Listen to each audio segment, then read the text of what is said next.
I don't have the full 8 hours. Oh, wow. Yeah, and I should say that beforehand, maybe like in about 2 to 2.5 hours, like I'll have to just pick up my son, so he'll just walk in. His granddad will go, so I'll need a little break, like 3 minutes. Perfect. Yeah, that's a good starting point to say, because what I really appreciate is when playing online to learn to do breaks.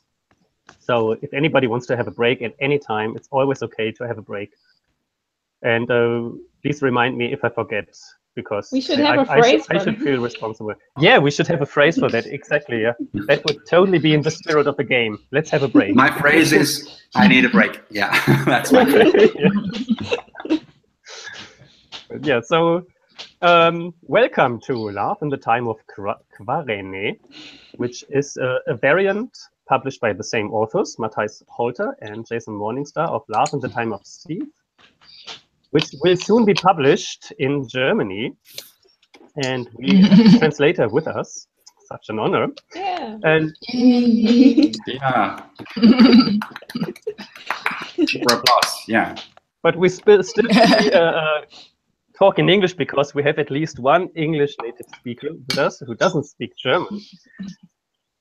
But the rest of us speak German, which means we have a perfect foreign-sounding language to be used if necessary. Cool. So this is part of the Gauntlet community calendar, and we have 2 sessions for this, which means we have a lot of time for a game which is supposed to be a one-shot. That means we can take our time to learn Archipelago, the way how that works. Like, there's the idea of having a tutorial, and we have at least 2 players who never played Archipelago before. So it makes sense to make this short tutorial to learn the phrases, which is one of the essential parts of that. And then we can talk about how the game works, especially also what is different between Khvareneh and Seid. So there's one slight change in the rules. And then after that, we select characters, quickly discuss the characters, and there's a Google Doc online where we can write down like the answers to the questions every character has and so on, and then we can start playing. There is, between session 1 and session 2, we have 1 player changing, so the one in the second session has to pick over from the first one, but that shouldn't stop with your character. Even let them die. We find a solution to work that in. I'm happy with dying. That's totally fine. Cool. All right. So we have players who never played Archipelago before, and so I would like to start talking about the phrases. And I'm very happy to get help, because for me it's only the second time I play the game, and there are much more experienced players among us. So it's second time for me as well. So happy to go over how you do it. Oh, cool. Yeah, that's good. Because the phrases are an essential part of this game. Because what I found most interesting about them is that they are designed to make your gaming better. So not only also to make a better experience and everything, but indeed, some of the phrases are actually there to get a better story. And it needs a lot of trust at the table to make these phrases work. And I played with all of you, and you also mutually, at least some of you, play a lot with each other. So let's see how far we can go with that trust. Like, the most difficult phrase for me is like, how does it sound in English again? It's try different ways. Try the different ways. Yeah, that's the most difficult one.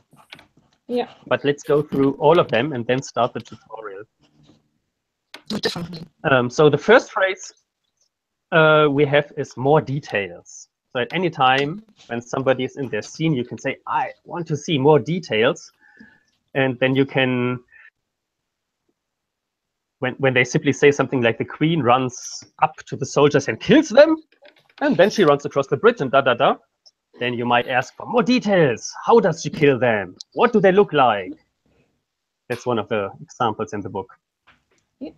Or I walk through the forest. You can also use the other phrases that might not be quite so easy, right? Because all Sorry. What did you say again? The other phrase, it might not be quite so easy. I think that's a good fit for that very situation as well. Indeed, yeah, absolutely. So that might not be quite so easy. It's leading to the second mechanical element in the game, which are the resolution cards.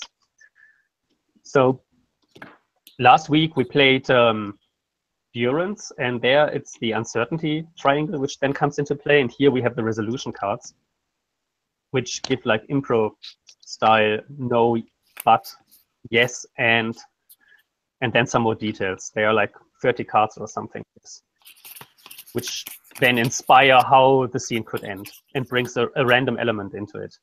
16. So that 16. And 1/6, the next one is stay with it. So sometimes, like, everybody is like always wants to make the scene as intense, as short as possible, put everything in and make it short, like in 3 minutes, and it's done. And sometimes you might feel that a scene needs a little bit more room to breathe. And then you can ask for more details and stay with it. Go into it. So it's more details is the one for more details, obviously, and stay with it means get the scene a little bit more extended. Stay with it. Don't let the queen come in yet, but let's have the two characters alone a little bit longer together, for example. The next is do it differently. And that's kind of like when you feel like that the theme, that the tone of the game is going into a different direction than what you expected it to be. Like if it's getting too funny, or if it's possibly too much horror in there. So this is maybe what also goes a little bit in the direction of the X card. You think like, no, that's not what I want from this character. Please don't do that. Since we don't have like a very clear distribution among authority in the game, so everybody is a guide. So an assistant GM, one could say, in every scene. Do it differently might also be important to guide around that a little bit. The next one is I'd like to throw something in. It is like, if you have an idea, then jump in and add the detail. For me, that's the one phrase. Or something like a short scene. Or even a short scene, yes. You could, An interlude or something, right? Yeah. And the very last one is, I need to clarify something. That was something I was very fond of to have in the last time we played Love in the Time of Seid, because it was getting very complicated. It was about intrigues, and we had like adopted children and lost children and secret marriages and whatever, and I was on the brink of getting completely lost. So that is your phrase to get something clarified, to understand what's going on. So I think that can also be quite important, especially in an online game. So when I find the time, I will type the phrases into the Google Doc at the beginning. Maybe one or two of you can help me with that. So we always have them present with us. And now we should start the tutorial if there are no questions. One question. So I think we needed an extra phrase that just said help. When you don't have an idea, you're in a scene, you don't know what to do next, you can always ask someone else for help. I'm not sure if we need to make that a phrase, but I just want to state that for me it's definitely okay. But maybe sometimes I'll ask. So I have no idea. That's an Archipelago phrase that didn't make it into the game, but I think we should definitely use it. Yeah, let's put that in as well. I need help. Yeah, especially because the game is writing a whole paragraph about how that it is good to ask for help, so they should have made it a phrase. Well, I think it's based on Archipelago 2. Maybe they didn't have that yet. Yeah, that is in Archipelago 3. That was it's definitely in Archipelago 3. So the tutorial.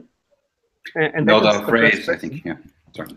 The tutorial I wanted is the way it is set up is that one of us is telling a story, and The others are supposed to use the phrases while the one person is telling the story. My feeling was when we did this the last time that because of online play, especially, because then it's never a good idea to ask, does anybody want to do something? It's always good to address one person. It somehow feels to me it makes sense to put somebody in the spot to use the phrases and like try 1-2 phrases and then we switch to the next. So do this a little bit more structured. One person is telling, one other is trying to use a phrase, and then we switch to the next couple doing that. Would that be okay for you, or do you think it's... yeah? I want to throw something in. That's because, specifically because of the technical limitations of Hangouts. It's often a problem to interrupt someone. So then you will hear people talking at the same time, and you will neither hear what the first person said nor what the other interrupted with. So you might be going on a story, and I want to say, that might not be quite so easy. And you're like, what? And I'm like, what did you say? And what we've used before is just maybe a manual sign or something in the chat to just say, hey, I have a phrase. When you've stopped your sentence, can you pause so I can say something and everyone else can hear? We could try that. We could also try interruptions, but so far it's always been a problem when people talk at the same time that you don't hear anything. Yeah, yeah, that's a good idea. I mean, we usually have these little cardboard signs we hold up. Oh, I actually have the phrases printed, but I can also just use. Well, I don't have. Yeah, I've got that's good. The decision cards. I've got the decision cards somewhere, but that's it. Sabine, can you join again already? Okay. It's the robot once again. That's the special phrase we have for Sabine for the game. Did she have the connection problems already before? Yes, like every time when she plays, like it's always all the like, time. After 10 minutes or so, it gets worse and worse and worse, and then if she restarts, it's all fine. Yeah. Okay, cool. Okay, is it better? Yes. It is a lot better. As always, yeah. Yeah. So we have one more Sorry, phrase. I don't. Sabine, restart again. What? Oh well, I'm sorry, but I'm living in a souterrain, and that's not that not easy. Your fault. The good thing is, it's always really good when you rejoin. So it's all just a minute. Okay. So what do you think about me starting telling the story, and Tina tries to use the phrases? Perfectly fine. Fine. Yeah. Okay. Yeah. Okay. So since we are somehow in a kind of Oriental setting, it's not 100% clarified where we play. I thought about that I'm Aladdin, and I start talking about Aladdin and how his adventures go. Aladdin was living in the big city of Baghdad. From there, many caravans often left the city to travel through the desert, to discover like ancient ruins and return with treasures nobody has ever seen before. So one day, Aladdin joined the caravan to see if he also could find something to make his family rich and wealthy. Maybe he could also convince the daughter of the Sultan. Ooh. Wait. Oh no. More details, please. Daughter of the Sultan.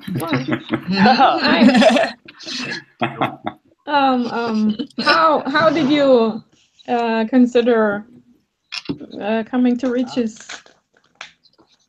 So Aladdin lived like as a poor tailor with his family. He had 3 daughters and 2 sons, and he like every day at work it was getting worse for him to get money, because strangers brought machinery into the city where they could weave like 10 times faster than any tailor. So he knew he couldn't continue his business. So he's going on this journey with the caravan, and the leader of the caravan, his name was Omar. He really didn't like poor Aladdin, and we didn't know why, but he didn't like him.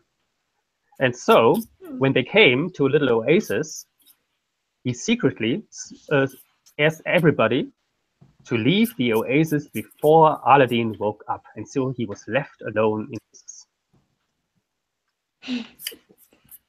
So he was there. Oh no, I'm waiting a little longer for my phrase. And like half a day later, while he was waiting for the caravan to return, everyone can say something, right? Or just Tina? Yeah. Just Tina. No, I think you could say something too, but I have to.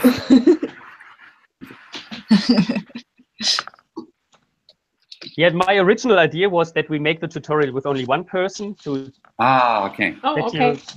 To avoid the to make it a little bit more focused. But we could also change that pattern if it turns out to get too long or something. So there came a little turtle through the desert, and the turtle could talk to Aladdin. And it said, "Why are you here alone?" Aladdin said, "I don't know, and I think I need help here."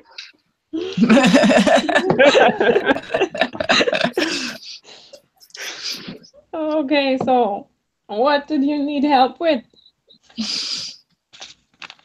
Don't know how to go on. I was asking for help.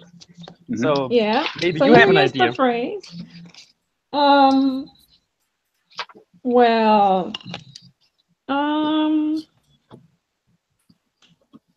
Aladdin said he didn't know why he was all alone. Is that right? Seems like, yeah. Maybe I should. Yeah. Well, a little bit more detail on. Maybe try to do it differently, because you do know why you're alone, right? Yeah, you're right. Yeah, and maybe you sent them away on purpose. The turtle in the desert might not be such a good idea. No, just tell her. Okay, I do it a different way. Tell the turtle why. And so why you sent them away? Pardon? Just tell the turtle why you sent them away. You know. Oh yes. Yes. Aladdin said, "I very well knew why I let them go, because I know that this oasis is the place where already my grandmother told me about. It's the hidden treasure of Seid, a city deep under the desert." I think there we leave it and have another team to try the phrases. Okay. So. Okay. Who wants to try? Sabine and Tyler, what about you? Yeah. Okay. Alrighty.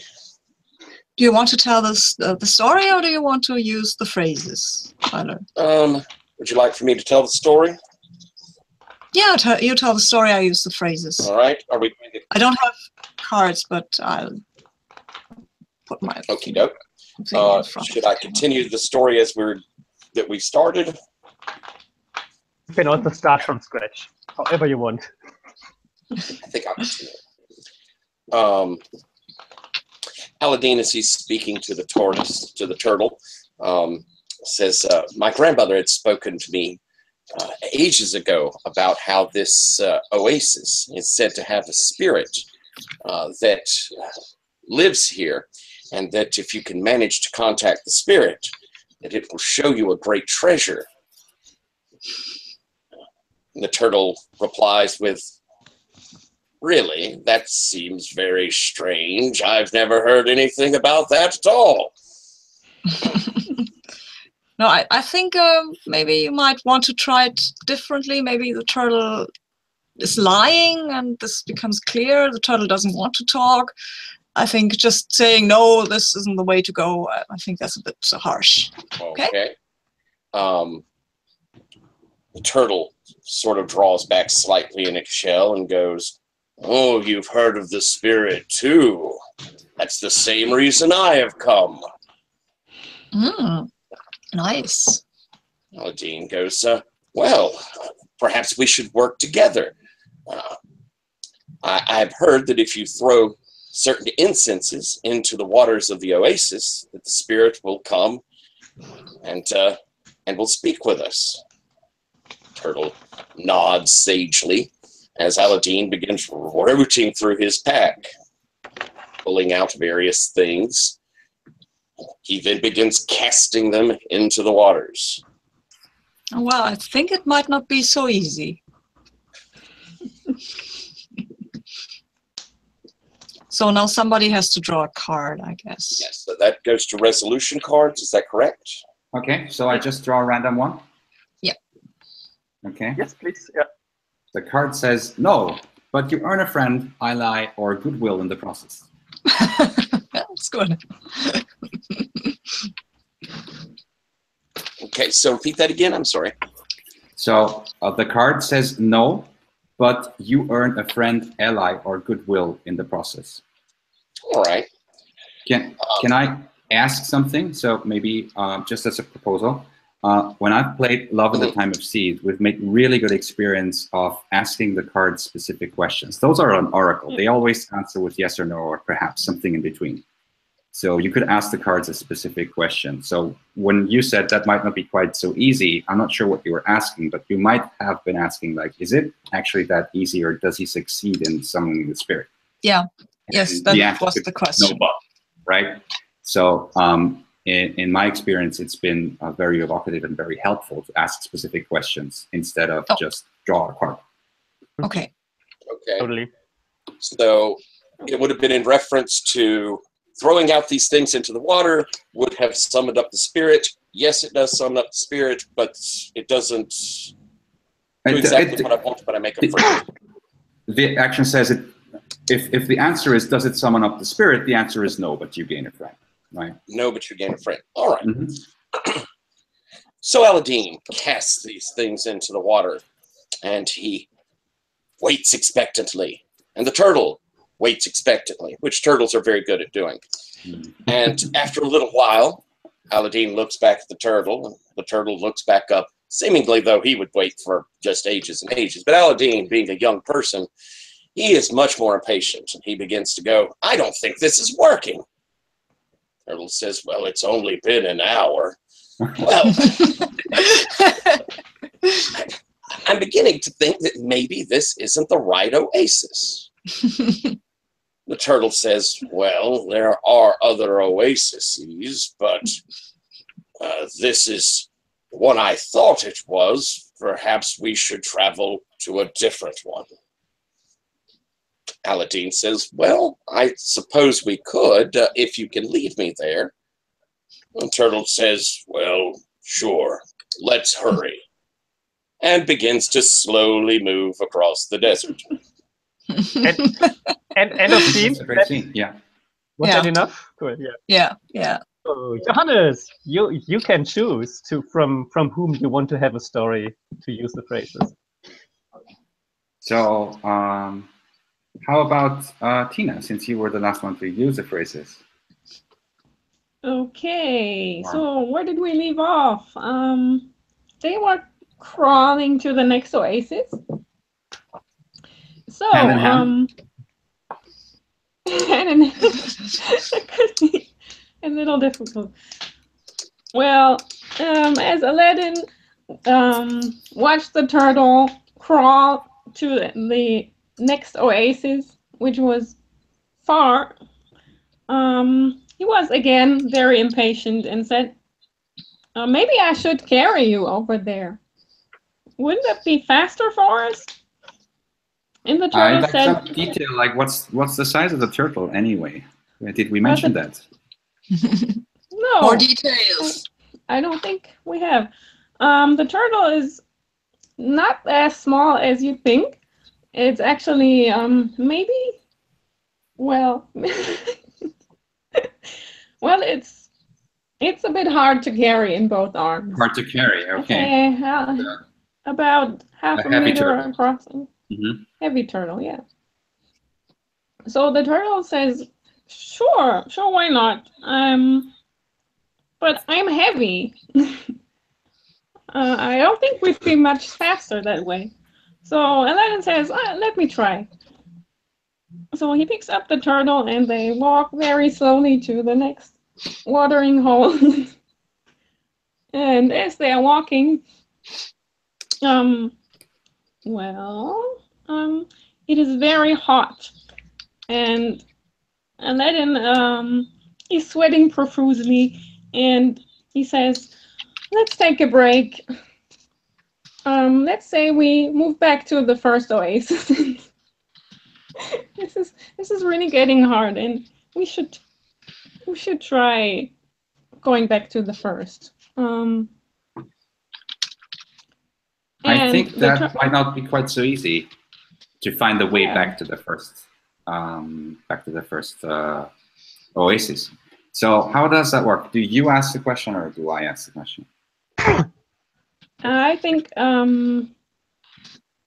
the person talking needs to clarify what the character is trying to do.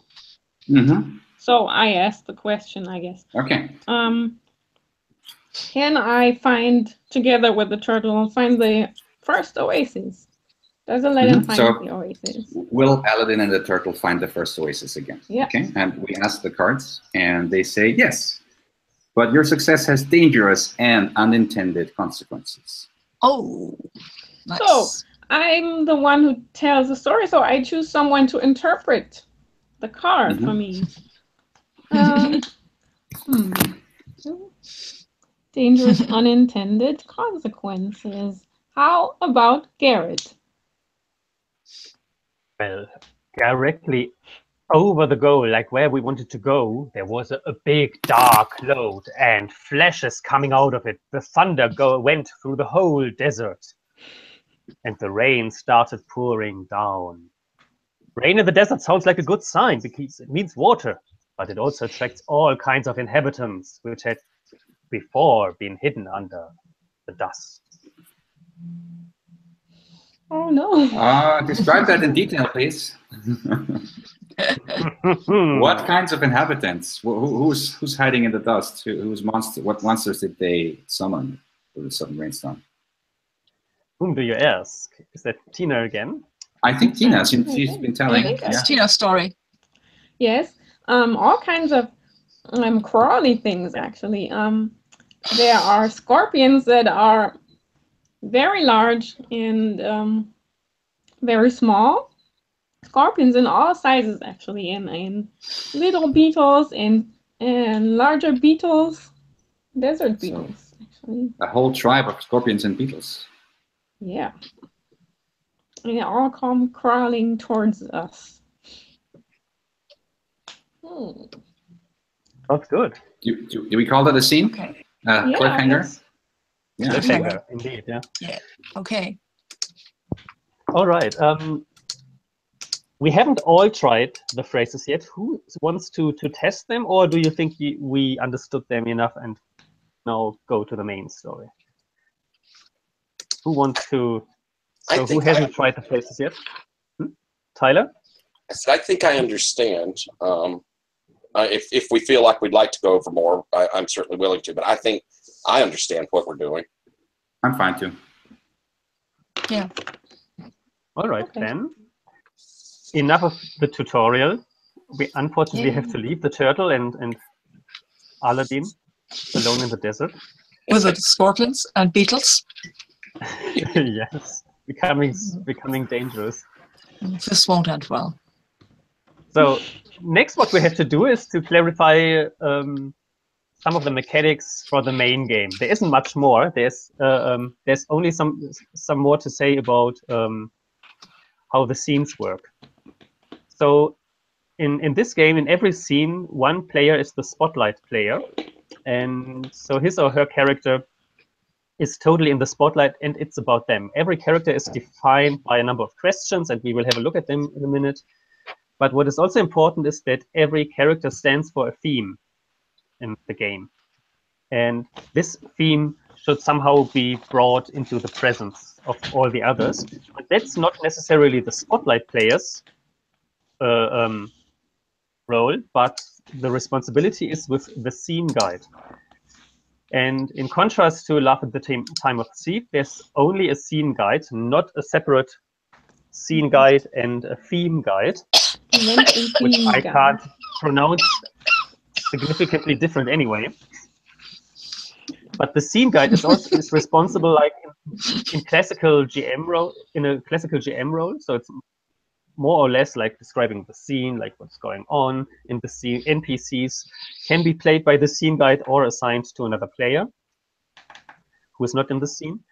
But the scene guide is also responsible to look at the theme from the other player, and it's always the same. So you always have the same scene guide. It's the player who is sitting left to you. We will fix that on the character cards. There's a space where you can say whose scene guide you are, and so you will always know if it's somebody's turn. And then the scenes can be run and who's in spotlight that we can do like without any order, like what makes most sense. So the scene guide is responsible to make it a good scene and bring the themes to the front, while all the other players are somehow assistant GMs, you could call them. So they are also guides and can also like use the phrases and enter the scene as with their own characters, if it's okay for the spotlight character, or you take over NPC. Yeah. So that's about that. And can I ask the about scene, the theme guide? Yeah. What is the theme? So is that the theme of the character and it's always the same? Yeah, it's always the same. So for example, the gray-haired queen has as themes splendor and deception. So that is fixed. Okay. So when you play that character, that is your theme, and the black-haired princess is ambition and innocence. Okay. It's all so nicely defined that I think we will have a nice story by definition, because all the characters are nicely intertwined and everybody has their theme, which works well with that character. So in a minute we will choose characters and think about the questions in there, and I will also have a look like what else is necessary to know. The first scene is like in a movie where you should take the time to introduce your character, to let them interact with the scene and everything. And every time, very importantly, when you start a scene as the spotlight character, you choose in which location that scene will play, and then you hand over the location to the scene guide, and the scene guide has then a list of events on that. We should have a look on that together, so we better understand what is going on there. They should also be in this Google Doc. I pasted them all in there. I don't know if you can properly read them, but for example, there's the wind tower, and the wind tower also has like did you have a Google Doc? Because I only see the there is a one for throwing dice or for making decisions. Do you have a second one in the chat? Because I didn't see that. Maybe because oh, thank you. There it goes. Better now. Yeah, there are the characters, and a little bit below, for example, there's the wind tower, and the wind tower is a place which craves the revelation of secrets.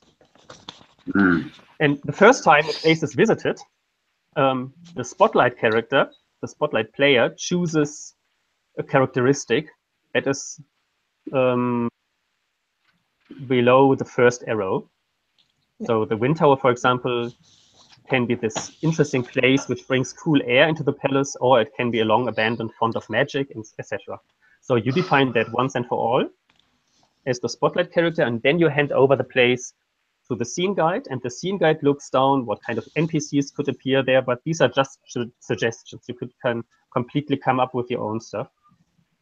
And for the events, on the first visit, there is a fixed event.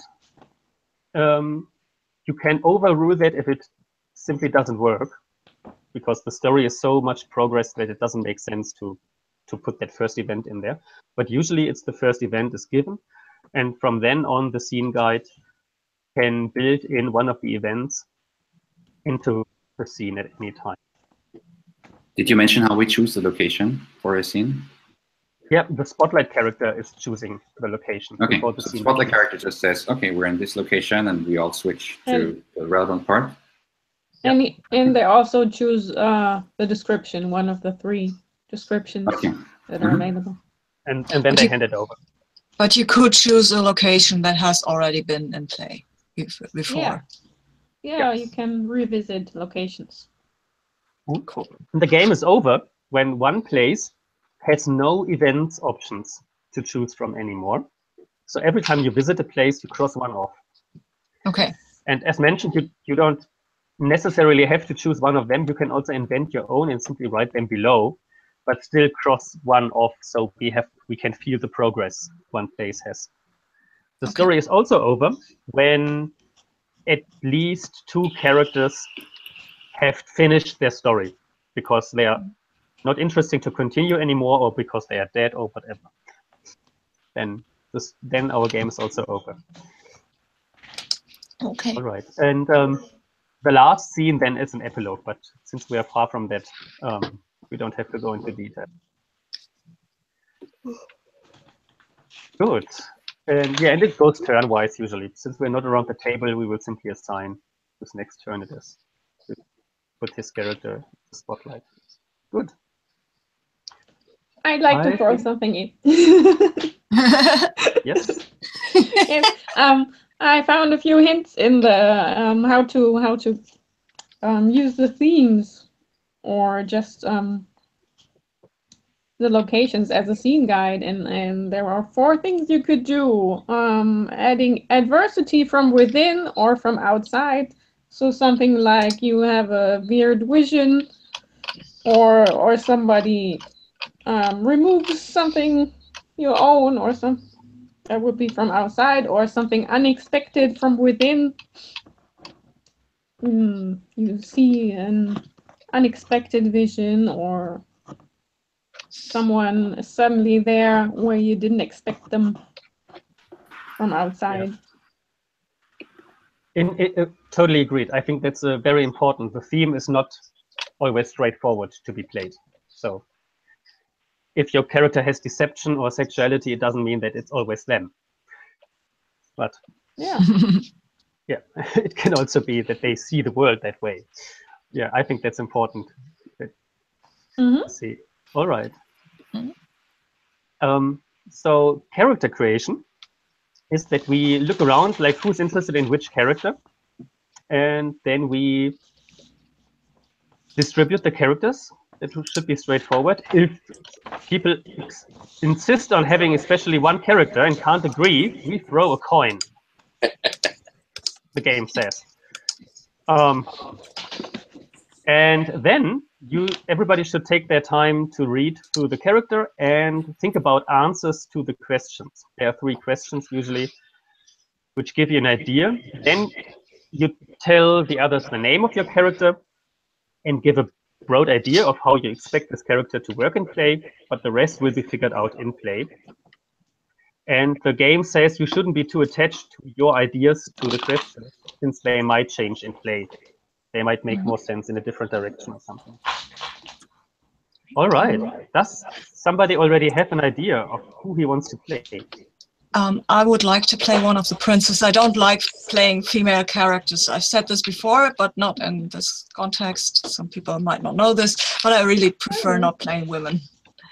So if that would be okay, I'd take the red-haired prince or the bald prince. I don't much care for the hair color there, but I don't want to play a princess. I'm happy with playing a princess if no one else wants to. Me too. Great. Or a queen. I'm into the queen. Yes. Yeah. All right. Well, I'm not sure whether the black-haired princess or the white-haired princess is best for me. Still unsure. One of those 2.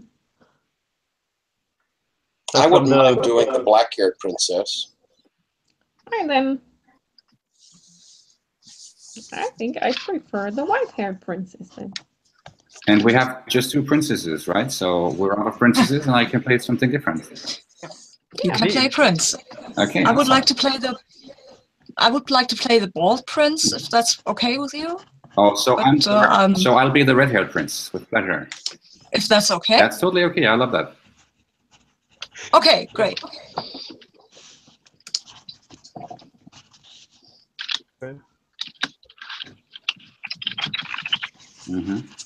So who is the white-haired princess again? That's me. That's you, Tina. Okay, great. Yeah. The bald prince is Sabine. Oh, okay. Yes, I'm bald. Very bald. And But well, you're not a really, bald but warrior. yeah, yeah. I am very bald. Nee. for the preparation, I read over the characters, and so if you want to get a broad overview, I haven't actually read to you the description of the initial setup.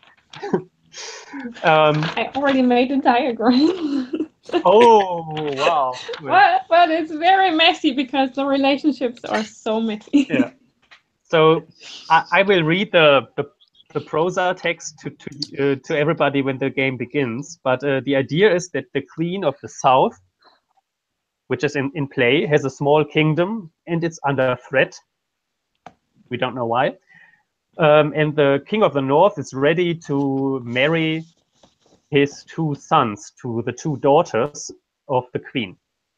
So the two princes visit the court of the Queen of the South, and she has twin daughters, the white-haired princess and the black-haired princess. And the black-haired princess, she was abducted is the phrase, yeah? Entführt? The white-haired princess was abducted. The white-haired, yes, yeah. Yeah. The white-haired, that's cultural prejudice hitting in. So the white-haired princess, she got abducted and grew up with a bird, a magic bird, the Karab. And now she returned. Totally normal. Totally normal. And she's completely estranged to her mother. And then the two princes, they also have their personality. And they're brothers there's too, only right? one. They are also brothers, but at least not twin brothers, yeah. And they have their special relationships, and we should also discuss them. One, for me at least, important thing is that we get a broad idea about what the result of a marriage or taking over the throne or whatever would mean. Because if we have different ideas about what that means, like who's the older daughter, does the older daughter automatically gets the throne, and so on, then we could be confused by each other. So that should be explained, and I think it should be as free as possible, just to mention. But let's first get the characters, and then have this 5 minutes break when we have the characters, and then we can. Okay. So can I ask, the sisters are twins, the brothers are not twins? Yeah. Okay. But the sisters don't look the same. Through the hair color, yes. At least.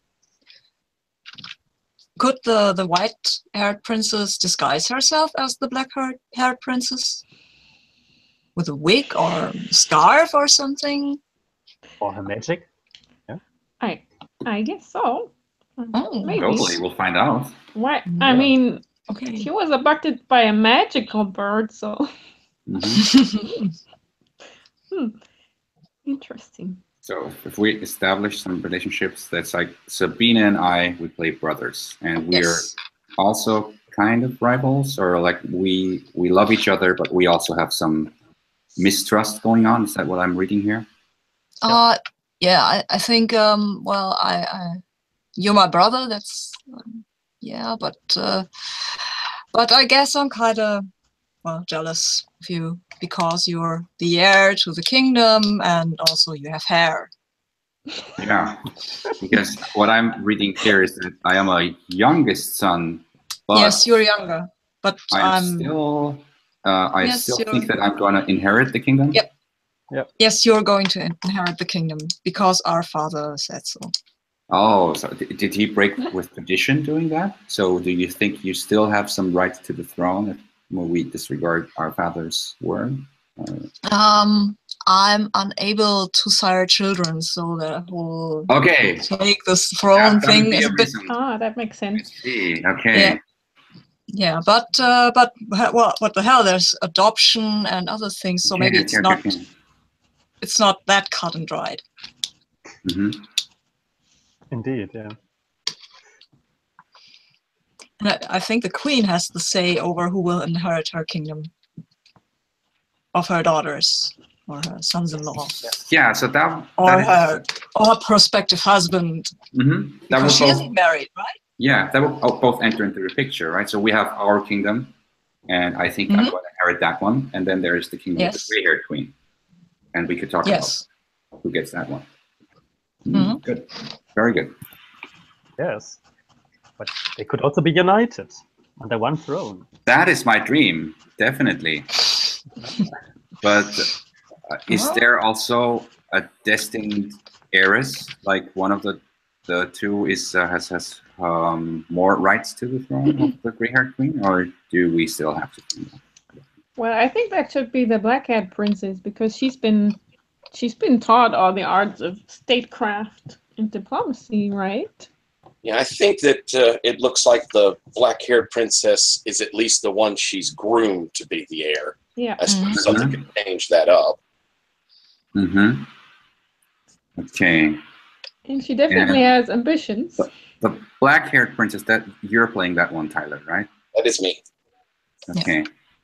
So I think my character says that she is the one that has more skill, but the white-haired one is more impressive, beautiful, and mysterious.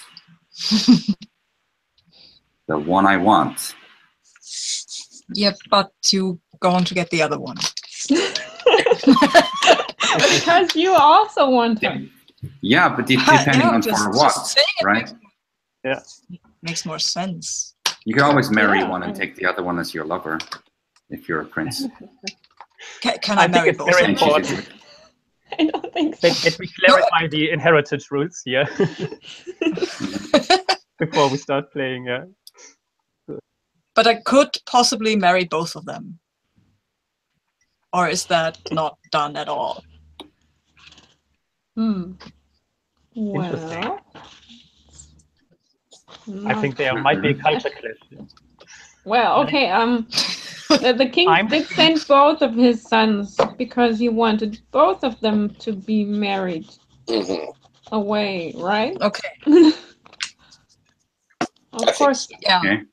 Of course. That could be. I mean, they could both be married to somebody. Right? Queen. Okay. The queen is also there. Like I'm also. The husband. My husband is dead. Okay. Yeah, so you're available too. Is she? Is the queen like she of? I think the queen likes the bald prince. Okay. The queen is past childbearing age, I assume. Okay. Or could she have another child? It's not impossible in this world. Okay. No, well, she might be. But it would be impossible in our world. So maybe she would need some magic to. But the bald prince is nice. Magic is always a possibility, of course. The bald prince is gifted. Yes. With magic, isn't he? Yes, he has a very strange gift, but doesn't matter much. Doesn't really know what to do with it yet. No. I think he's. What? Do you already have a name for your characters? Oh, is there a list of names in this? There's no list of names. No. Oh. Should we? Do we want to have Persian names, or what culture are we playing in? So from I went for fantasy names, which can be Persian, Babylonian. So if you're okay, then my name is Adele. Okay. So I think I will choose Maruk. I like Maruk. Maruk, okay. Maruk. I have no idea. Wait, there are good ones. Oh, I need 30 seconds. I think I'll go with Esther. I'll go with Darius. Okay, I think I'm going with Yara. Are you already putting this? Ah, all right. In the document, in the Google Doc? Yeah, I'm on it. So Maruk is the bald prince. Oh.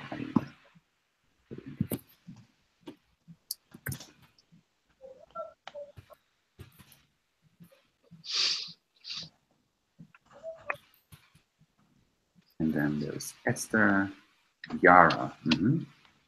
Mm-hmm. Okay.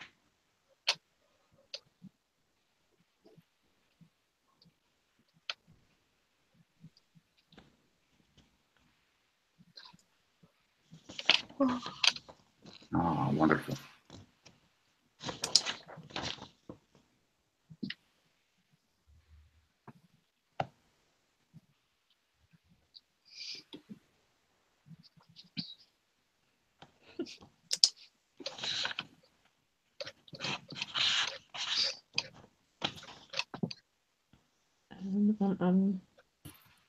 Esther. And the bald prince was Maruk? Maruk. No. Yes.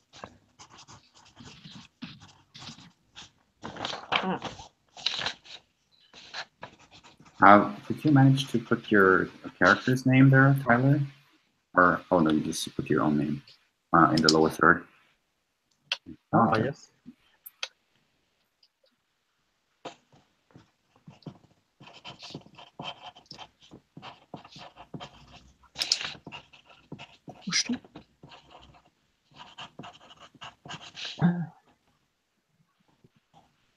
Yeah, and you can have it in the document. There's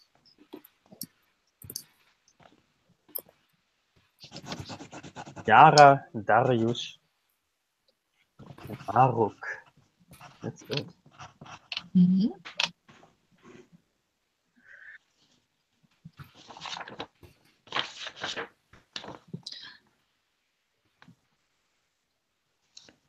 Okay. Are we going to do all the opinions we have about each other? We have the princess, but not completely everything. Like, what does the queen think about her daughters?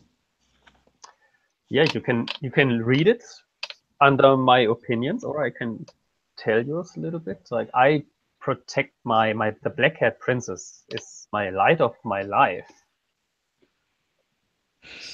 and I expect her to become the next queen, while the white-haired princess is really estranged from me, and it breaks my heart to look at her. And the red-haired prince, by the way, I think he's weak. But that's really his father's pet. However, the bald prince might be a hot-headed warrior. Not a good match for my daughters, but a good match for myself. Oh, very good. Very good.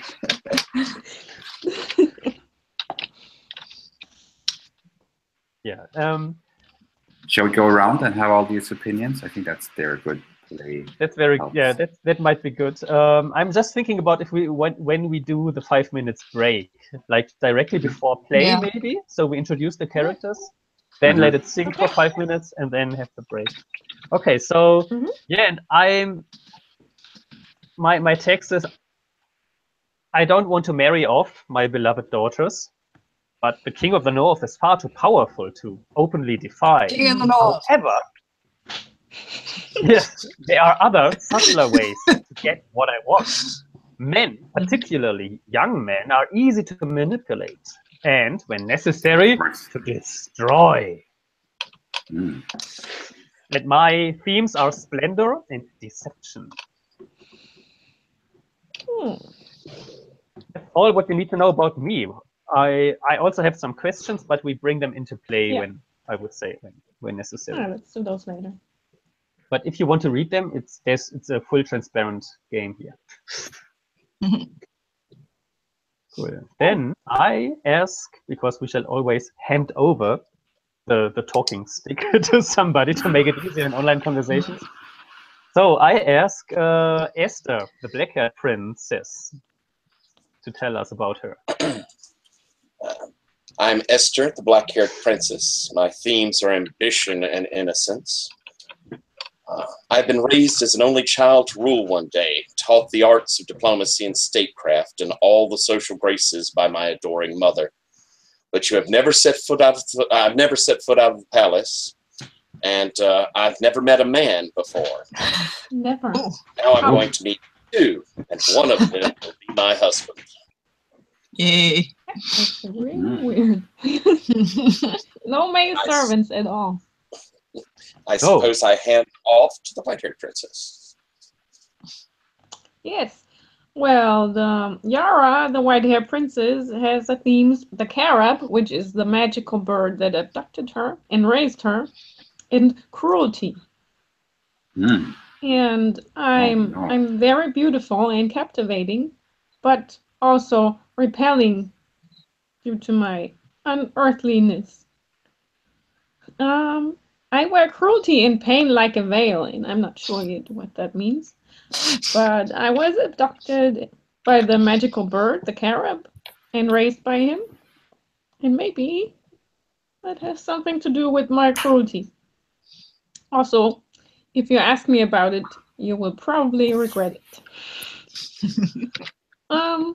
My mother, the queen, is really a stranger to me. I don't know anything about her. My twin sister is quite ambitious, but I don't think she knows what she signed up for. Ambition has a price.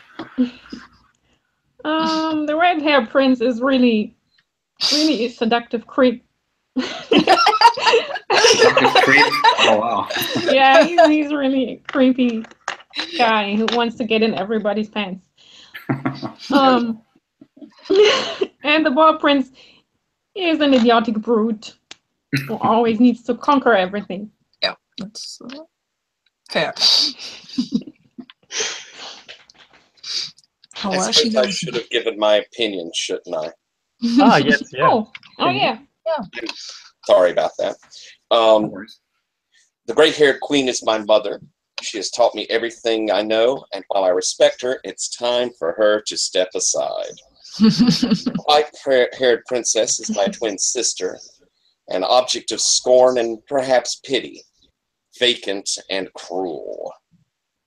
The red-haired prince is handsome and intelligent, cultured and very interesting, while the bald prince is fiery and passionate, dangerous, and oh, so appealing.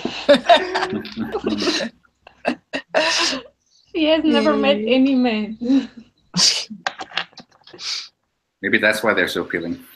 Yeah, I think so. Right. Next comes the red-haired prince. Okay. So, Darius, the red-haired prince, whose themes are sexuality and the hunt. I am my father's youngest and dearest son. I'm a scholar, a sportsman, and a raconteur, teller of stories.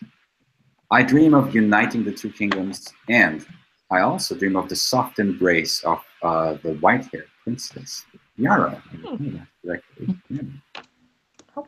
Yeah, even if I'm a creep, I still dream of her soft embrace. Both in very pragmatic terms. Ooh. I'm a realist, and I'm very delighted that political expediency and my own lusts are in complete alignment for once. So, and also I have brought my magnificent hunting falcon, Narkan, with me.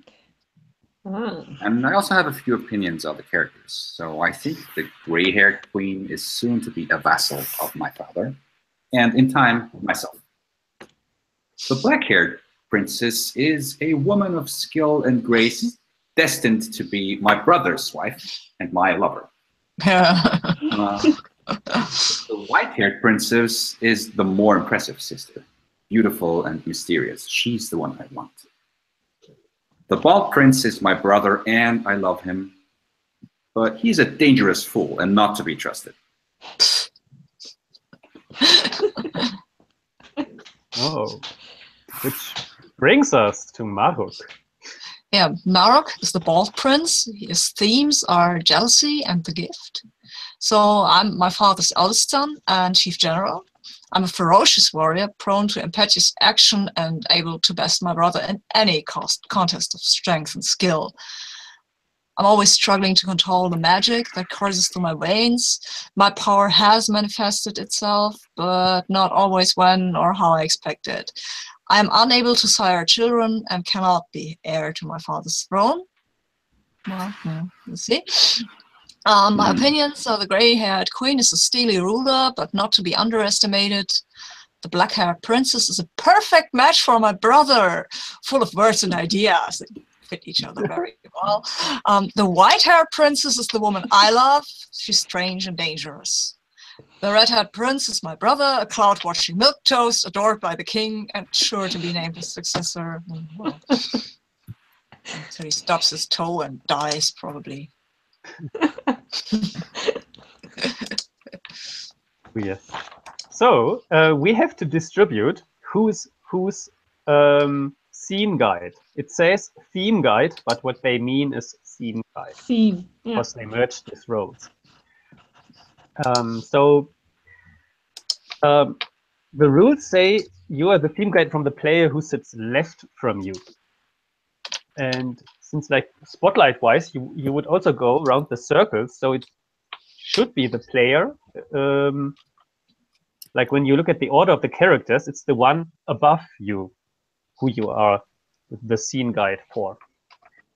That would be like following the book. Yeah, so Maruk has Darius' theme and is his scene guide and so on, and Adele is then for Maruk. However, if you think you would like to prefer having a different theme to play on, if one of them is not your taste to play on that, we can mix the order. So the other thing, yeah. The one above us. So for me, that would be Yara, the white-haired princess. Yes. Okay. And I'm responsible for Esther, the black-haired princess. Yeah, Yara is responsible for Esther. And then I'm Adele responsible for Adele. Maruk. Okay. If you feel comfortable with it. The other thing to consider, but it's not part of the rules in that sense, is that there's always like two players are in. Next scene, it's the scene guides spotlight scene, if we go around the table in order, which we might break sooner or later anyway, but that would mean that you are quite long not in one of the two major roles. But I think since we will break the order anyway, it doesn't matter that much.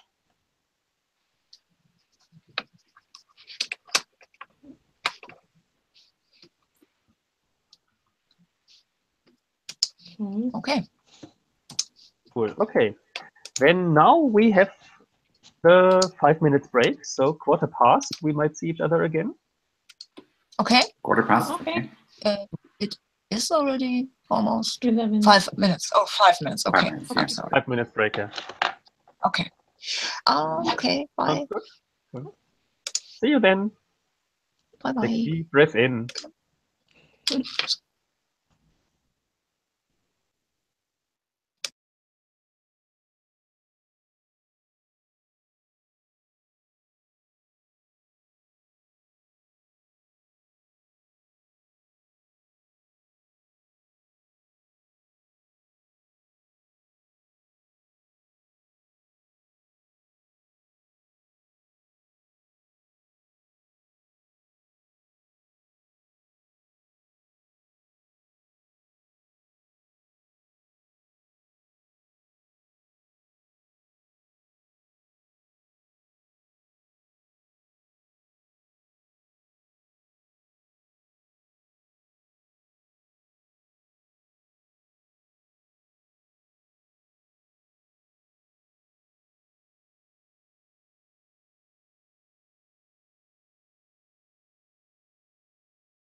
I'm back.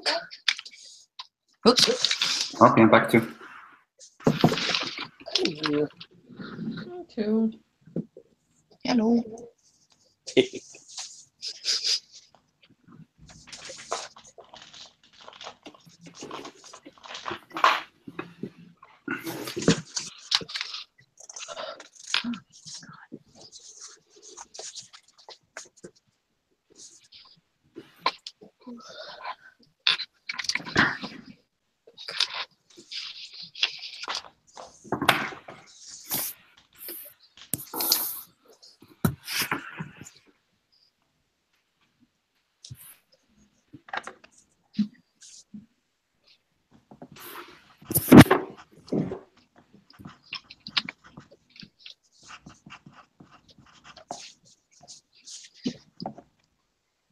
I'm back too. Oh, I have echo. Yeah, I had echo too. Yep. Now it's gone again. Better now. You're right. Yeah. Okay. The echo is gone. It's conceivable it's me. I'll try and mute, and then hopefully it'll come back out. Unfortunately, I normally have earphones, but my hubby upstairs, he doesn't have speakers on his mic, and his earphones died. So he has my earphone track. Oh. Okay. Oh. Okay. Yeah, I understand. All right. We are ready to play, as it seems. I will still, like, from what I have read, add some rules information, which we then, as soon as we get it, can leave out. But right now, we might like to help each other to understand how this works. I add this, what I'm doing there. The queen is supposed to have the first scene, and the queen also has this opening text, which I can read to you. And then, next step after I read the opening text is that I have to choose a location. And then I hand over the location card to my scene guide. And my scene guide is Tyler. Tyler, right? Not yet written on it. My scene guide. Yeah, the one above you. Yeah. So I write that in. It's Adele. And my themes are splendor and deception. Right, so you will be my game master, so to say, and the others are the guides and can also add in with all the phrases and everything, and can also ask for the uncertainty cards, the resolution cards. So can There I are ask? two ways to open. The theme guide Yeah. sets the theme, so he says who's there, what just happened, when are we playing, and so on. It's for me, it's nearly identical to a classical GM role. Yeah. Okay. But well, with one exception, there are two ways to open a scene. So as soon as the scene starts, he has that role. But before the scene starts, I can decide as the spotlight player if I set up the scene. So to say who is there, what I want to see, even if I want to see a resolution there. So I can say, I want to see how I betray you. Oh, very good. How I get over you. So I'm Awesome. pretty liberal. But from then on, it's the scene guide. Yeah. So that, sorry, I confused. That's an important difference. Thank you. Indeed, yeah. But it's the spotlight player can also say, I'm totally open of what happens. I give it over to the scene guide immediately. Yeah, but it is an important difference indeed, yes. That side's constrained. So I can choose a location card, but before I want to read the opening ceremony, which is, "Oh, King of the North, you have decreed that your sons shall marry my daughters, and thus join my small kingdom to your grand one. So shall it be. I dare not deny you your wish. I ask only that you send your noble princes to me, that I might know their qualities and their hearts. Then, and only then, I will submit to your decree. It matters not which weds which. So let them be acquainted. The young have ways of sorting themselves into happy pairs."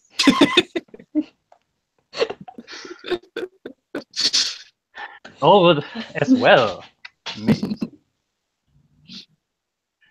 So that was the last letter the King of the North received from the Queen Adele. So I choose a location now, and I also say how the place looks like from the first 3 options, and then I hand it over to Tyler, who shall be my scene guide. I might then already have an idea of what I want to have, what kind of scene, or I hand it completely over to him. And I think that the Chamber of State shall be the place. You can all jump to that place. It's the place that craves the exercise of power. And now I can choose one of the 3 options there. I could decide that it's a vast hall dominated by a black stone table. Small ordinary room high in a tower. Or the Queen's comfortable but utilitarian bedchamber. Interesting. And that's then Chamber of State forever for the rest of the game. I have a tendency towards the bedchamber, but I also have a look at the people who might be there. Aha. I choose the bedchamber. Where all important decisions are made.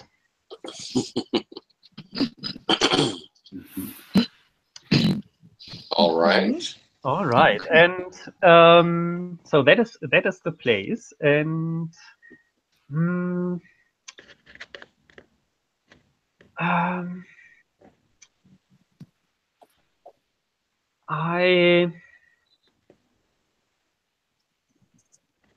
would you interpret an animal whose eyes betray intelligence? It seems that the animal is smart. It's the animal that can think. It's sentient. Yeah, cool. Okay. Maybe even it can even speak. We could decide on that. That sounds cool. Then I would like to see that animal with me there, and it's a snake. So I would like to see a snake with me, and I would ask one of you to play that snake for me. Johannes, do you like to be a snake? I would love to be a snake. Yes. Yes. Give me a cool name though. Be my snake. Yes. Okay. I need a snake name. Balthazar. All right, and for the rest, I'm totally open. My themes are deception and splendor. And the theme guide, the scene guide, has to think about the first visit from the events list down there. I think that's somehow in. Doesn't work, it's totally okay. You still cross it off. Doesn't have to work exactly as it's there, just for inspiration. That's how we go. Okay, and the others are guides and can use any phrase whenever they want and make our scene as good as possible. Now, am I supposed to be bringing in other characters into this scene, or is it really just something with you? I would prefer the snake and the queen by themselves, but if feel free to add something if it suits. Yeah, we could start out with 2 of us, and then someone can interrupt. I think that sounds cool. Okay. So I lay out the scene. Is that correct? Yes. All right. Then I imagine that this bedchamber is filled with beautiful things. That there are silks on the walls, the absolute most beautiful fabrics upon the bed. It's utilitarian in the sense that you probably have a really ornate writing or bed desk that servants bring in and put in front of you as you recline for you to work on. And we have probably you looking over missives, seeing the things that have come in from the kingdom, reading through these.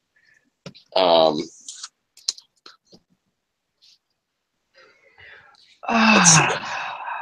And I stretch myself. I could need a good sleep now. It was a long day. My kingdom might be small, but there are still challenges everywhere. Everybody is looking to betray me. Everybody knows that this kingdom can't survive alone. It seems that time has stopped, and all these things about this marriages first have to happen before we start taking a breath in again and continue life. How could that happen? And I open the basket in which I expect my friend. Yes. Oh, my most magnificent and wonderful queen. Have you called on me to ask my advice? Yes, I always do. Your advice is highly appreciated because nobody's to be trusted in this kingdom anymore. This queendom, as I would like to say. Well, have you brought the sacrifice, I asked. Well, sacrifices have become rare at this place, and I'm not sure anymore if the spirits are on our side. The spirits do not speak to me if I cannot lick of their fresh blood. Oh. That seems to mean that you were not so happy about the last sacrifice I gave to you. What else do you demand from me? You can always ask my advice, but the spirits only speak to the ones that bring fresh blood. Whose blood would you prefer? So the snake comes out of the basket and slowly rings itself around the foot of the queen and climbs higher around the neck of the queen and whispers into her ear, "You know whose blood I crave." Whose blood? Whose It blood? is yours. It is your blood that I need. And even although this might not be my theme, I think I take the snake out and carry it to my bed. And you see the queen snake disappearing under the blanket.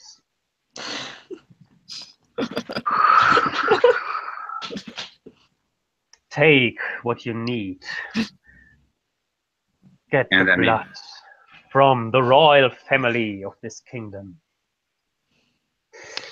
And after a few minutes, the snake hisses again and she says, "You have made your sacrifice. You shall get your reward. The queens of this kingdom have always known to be well advised. Hear this. Hear the advice of Baras, the speaking snake. Know that there will be 2 young princes coming to your court to look after your princesses. But beware. Beware of the one that still has hair on his head. He has bad designs for your younger daughter. Do not trust him. Do not trust him. Instead, make sure that you win the heart of the bald one for yourself." This is what the spirits have told me, and I tell it to you in truth and in wisdom. That is all I have to say. Now I'm tired and I want to go back to her. And she goes back into the basket. And I'm lying on the bed, and the stain of blood is building under my body before I fall asleep.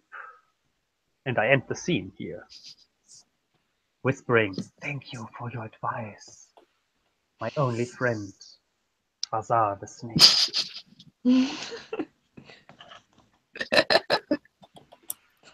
Nice. Cool, thank you. Thank you very much. Yes, a wonderful snake. That was a cool snake. Yeah. Yeah, totally. All right, we have the Chamber of Seid, therefore, is like activated as a place. Maybe we see the snake again. Did we learn that someone had abused their power? So Maybe. I'm not sure. Maybe it was the red-haired prince that she was warned about, but there wasn't a specific warning. Might have missed that. Do we want to go back to it? For me, it was good enough. What does the scene guide say? Does he want to stay with the scene as a phrase? Yeah, I think I'd like to stay with the scene a moment because I think I would like to address that. Yeah. Please. I think it would be perfect to have an interlude, maybe. So if we have the snake warning the queen about one of the princes, we could show one of the princes actually abusing their power or making that thing, doing that thing that the queen was warned about. The queen's themes are secret, splendor, and deception. Yeah. How about something along the lines? I'm not sure exactly, what how to frame scenes, how much I'm supposed to do, but my thought is perhaps we can see something along the lines of as she's drifting off to sleep, we can see one of the eunuchs come in, clear the table away, and as he does so, he's looking over her paperwork, and he slides onto the table something for her to see in the morning, where some of the merchants of the capital have begun receiving messages from the red-haired prince as he is attempting to woo them to his side. Perfect. Yeah, that sounds good. Yeah. Great. Just perfect. Yeah. Nothing to add from my side. Cool. Yeah. Okay. And then we cut the scene, and I hand over to the player on the left, which would be the one who just was my theme guide. That is so down the list. So Tyler is the one who is now on Spotlight. Okay. All right. So I choose where it's going to be. Yes. Yeah. So you choose the location, and you have a scene guide as well, and that is. That's you, isn't it? No, That's me. Yeah, exactly. the scene guide. Well, that can't be. No. No, that No, is, the scene guide should be Tina. Yeah. Tina should be the scene guide. She's below. Oh, right. Yes, you're right. Oh. Sabina, you're cutting out again, I think. Okay, I'm coming back in a minute. Reconnect. So, ambition and innocence. I think Tyler, you get to ask or decide if you want so what to ask of the theme guide. right. I think I want to have it in the Virgin Tower. Mm. The Virgin Tower. And I like a prim bedchamber appointed in black, white, and silver, comfortable but well guarded.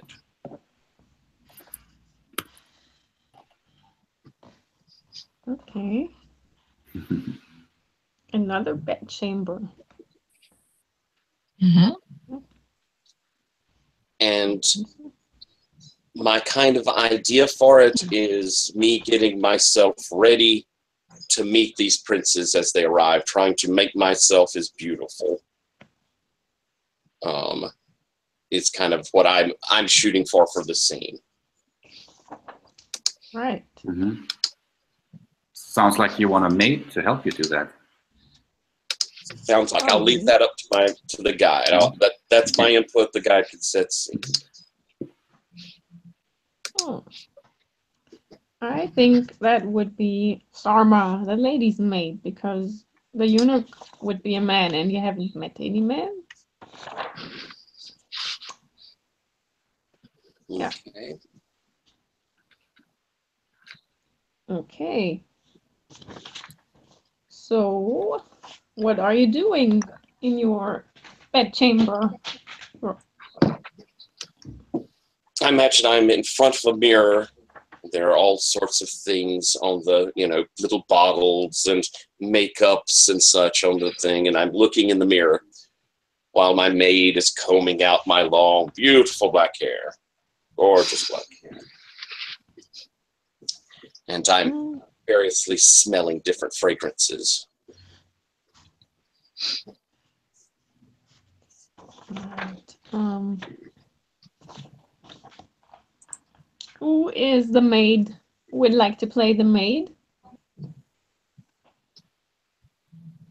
I could be the maid. Okay. Well, let's see what we could make happen from the outside. As you're combing your hair in front of the mirror, as Sarma is combing your hair, there is a knock on the door. And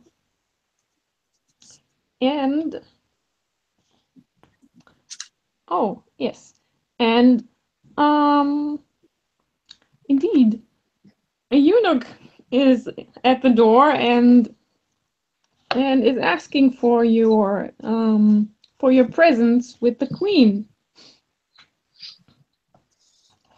And as you see this eunuch, it's the first time you've seen a man.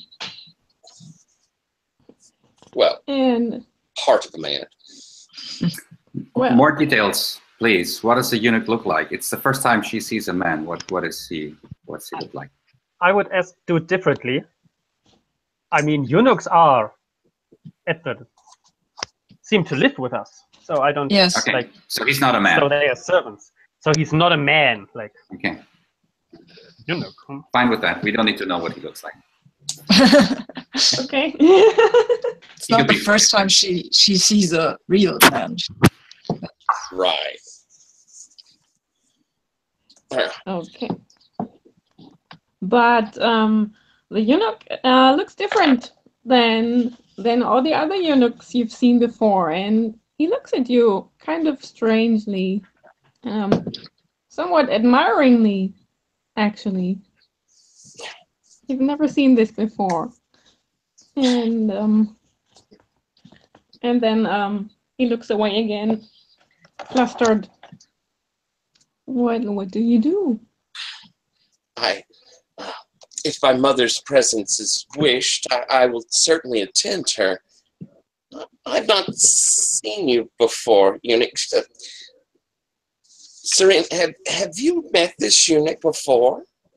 I cannot remember, my lady. I have never met. I don't think so.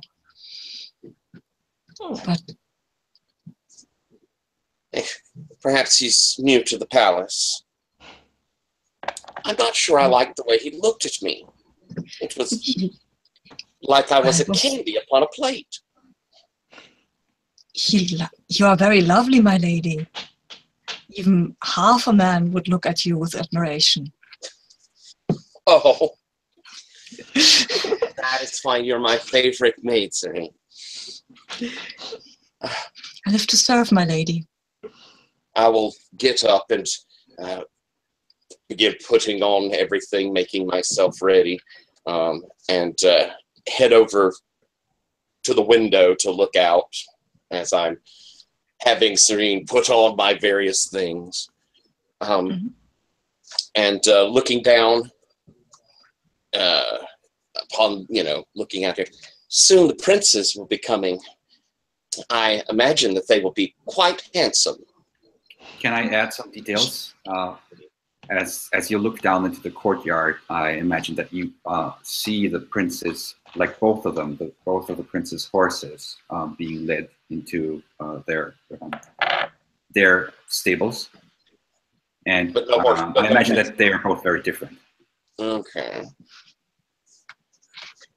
I imagine one that's a fiery charger and probably another that is festooned with ribbons and has a very ornate saddle and probably a bow on the side of it.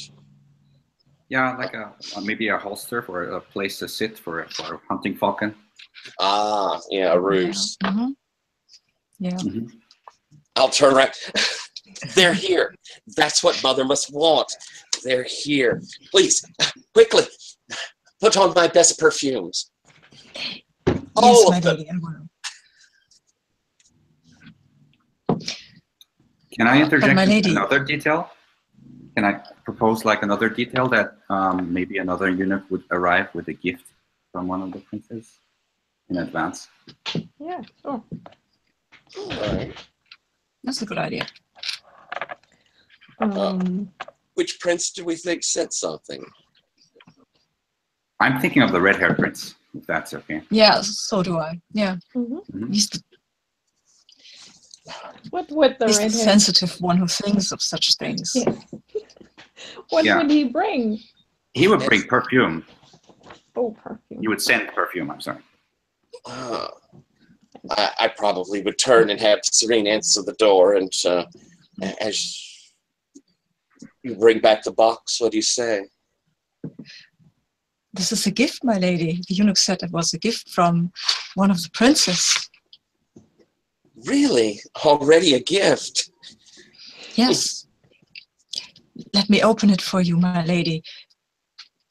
And she will open it carefully, because she seems to be the mistrustful type. And but it's only a flask of perfume, probably a very beautiful one, I'm assuming. How very sweet. Ooh. Will you use it, my lady? Well, it would only be polite, I suppose, though, as you well know, I craft my own perfumes with my great skills to entrance a man. But Well, it would be polite, I suppose, to wear this. well, You may spray me.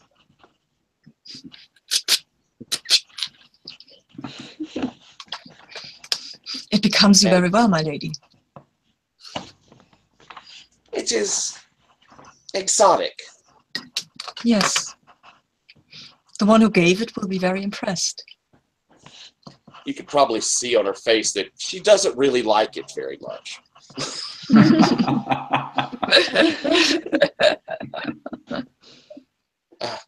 Well, how do I look? You look gorgeous, my lady. As Well, it is always. And I suppose I will flounce out of the room.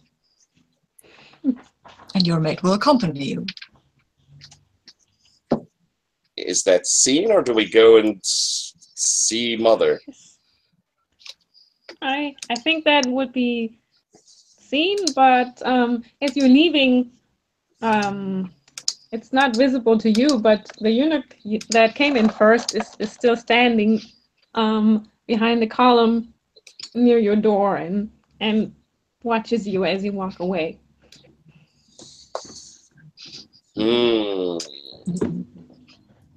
Maybe the maid might notice him? Maybe, yes. If not... And shoo him away. Pat him on the back of Well, his she head. will not...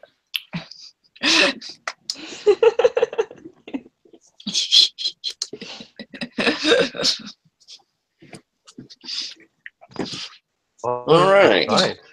All right, cool. So who knows? Was that the same eunuch who also brought the paper? No. Probably. Wow. That was the Virgin Tower. Mm-hmm. Let's see. And okay, so next for a scene, are we all fine with how that works? Or Yes. does anybody want to Yes. clarify what I like it. Cool. Then the next is we have a scene for Yara, and the White scene guide princess. is Darius. Okay, cool. Right. So Yara, you choose the location, and you give me a little bit of hints on how you want the scene to go. Yeah. Okay, let's see.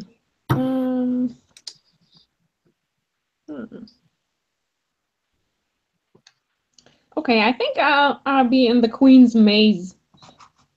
The Queen's Maze. Mm-hmm. Yes, the maze. And I think it's no, I think it's the Forbidden Dungeon, dank and foul-smelling, through which tortured growls and the echoes of rattling chains reverberate. So, Wow.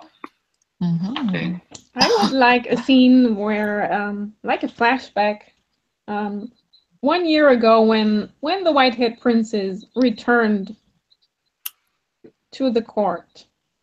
This is a flashback. We are not continuing time here. We're flashing back to.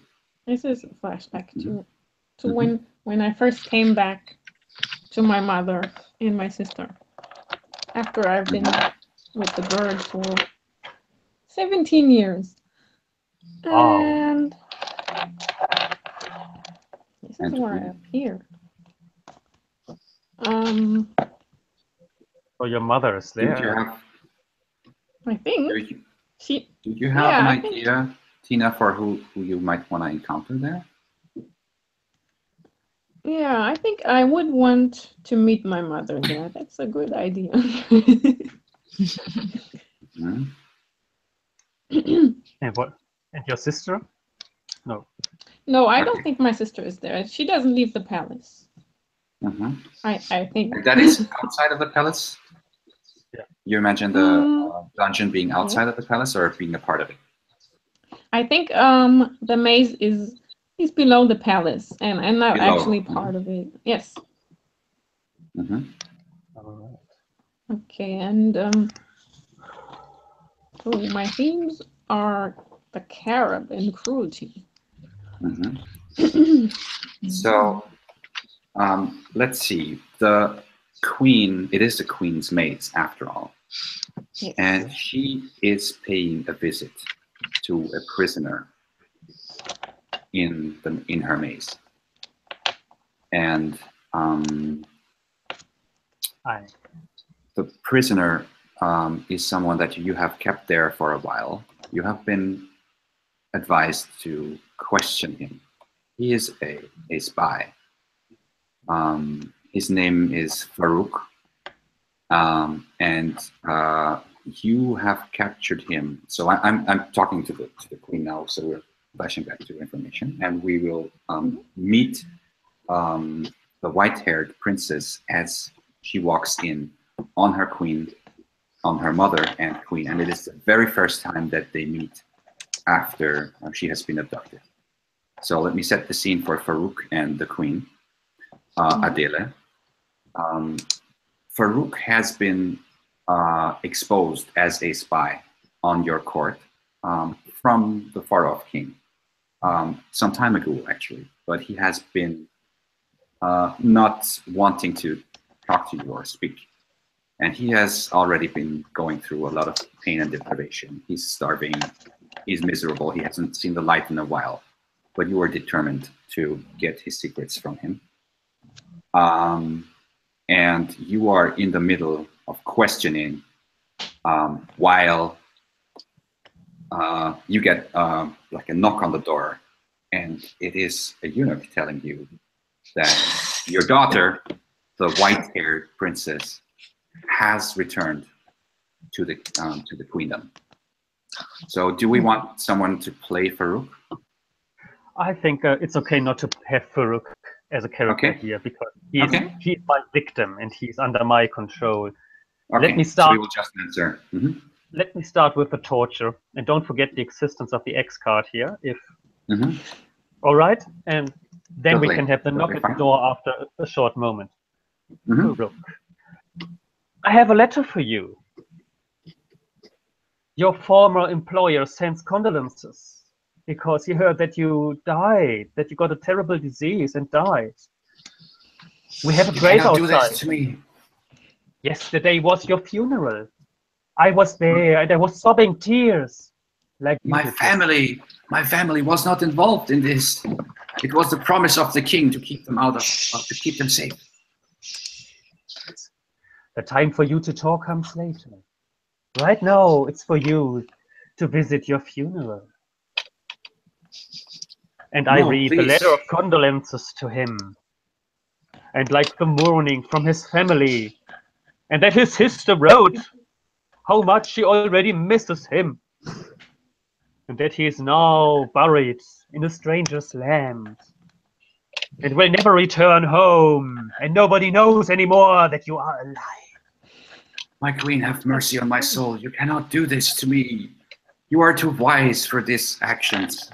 And I turn the wheel another time around to stretch your arm. Please, have mercy. And that's when I hear the knock at the door. It's another eunuch. I don't want to be disturbed here. My queen, you asked not to be interrupted, but this is a matter of grave importance. I bring your daughter. And he bows deeply until his head almost touches the ground and steps aside. My daughter is not supposed to be down here. She has to stay up in the palace. She would not have it any other way. I'm sorry, my queen. As you say this, the white-haired princess pushes you aside and stumbles. Says, "Mother, I have come back." And she's wearing a very elaborate but strange dress of feathers and leather, and it's green and very different from what you're used to. And her face is veiled with a feather thing.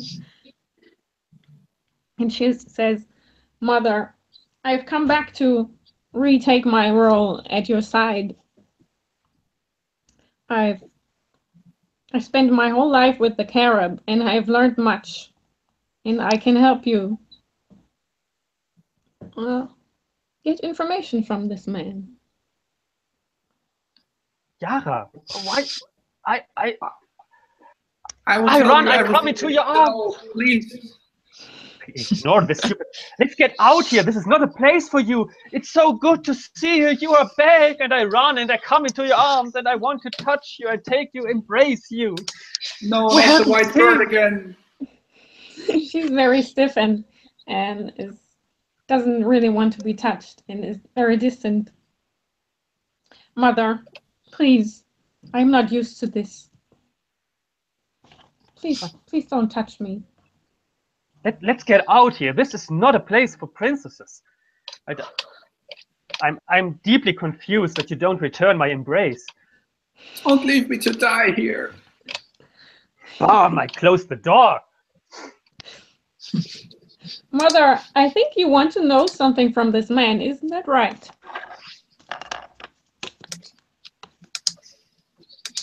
But let's first celebrate. You returned after so many years. This is a miracle. With other things, we can. I would prefer not to talk about this right now. Hey, I'm deeply shattered. I open the door again to the screaming spy. Don't leave me. So, what would you like to hear from him, Mother? I can make him talk. His master's plans, but this is not. Yara, let's go and see your sister. Let's meet your sister and my sister welcome you and dress you properly and. Well, I hardly know her. I would not know what to say.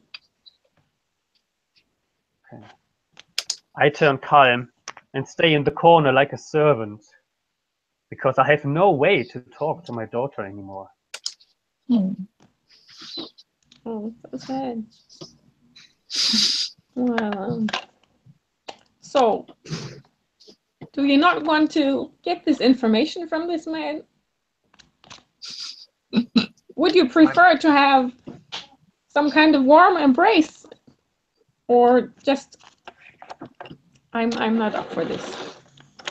Let's get back to the task at hand. Seems like. Well, if you're... Why are you silent, Mother? I don't understand you. I thought you were here to find information about this man. I feel my pulse because I still believe this must be a dream.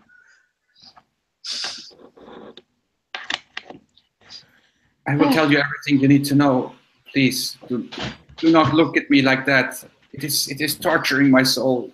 I see the feathered bird, the white bird, everywhere. Huh. See? I told you I could make him speak. My bird has ways of making everybody talk. It's the king of the southern kingdom. He is sending his princess. He wants to annex your kingdom to his own. He has sent me ahead to spy on your daughters, to tell him which one would be the right one to marry to his heir. But I haven't been able to get back to him. He captured me first. Oh. I assume this is what you wanted to hear, Mother. And she turns around and silently leaves the room and goes upstairs. Leaving the prisoner as he is, we go upstairs together. Of course. Whew. Is that a scene? Yeah, I think so. Yeah. Okay, awesome. Wow, that was disturbing. First time seeing my daughter after 17 years, and she says, let's torture this guy together.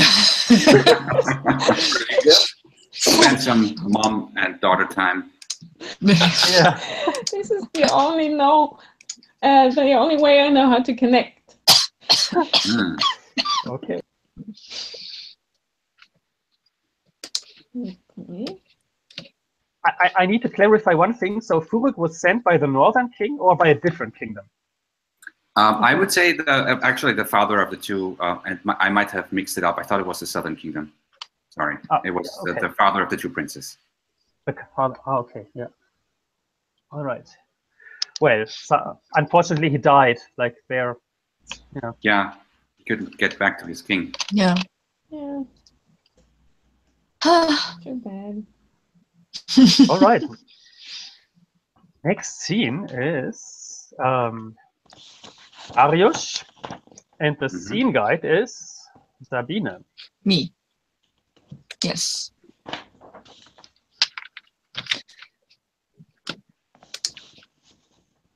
Okay, So where are you?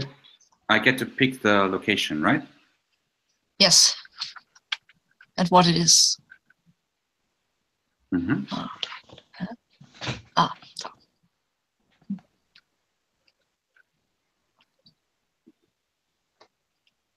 Mm.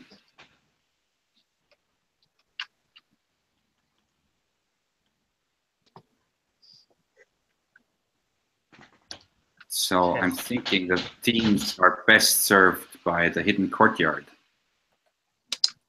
Okay. Yeah. So what is it? And I think it is atop the highest roof of the palace, a sanctum where potent rituals were once performed beneath the clear sky. Ooh. Okay. Anybody want to be there?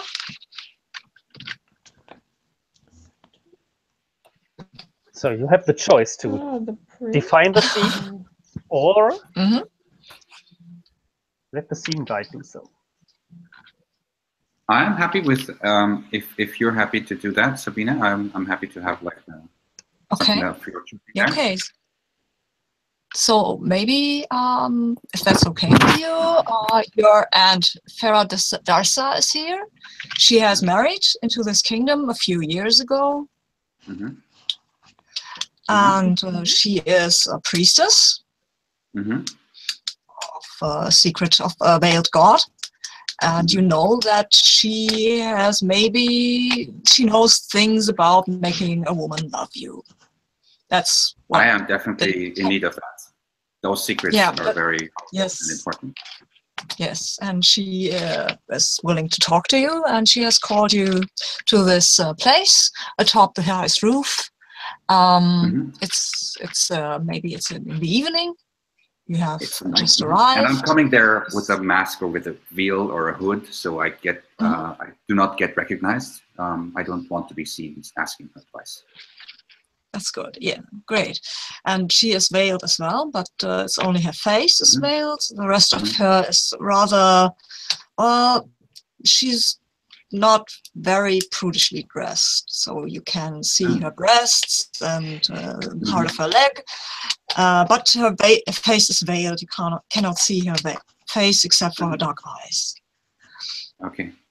So I am approaching in the middle of, it's already night, right? So I'm trying to be silent. It's in the night. Sneak in there and I whisper. Okay. So sorry, go ahead.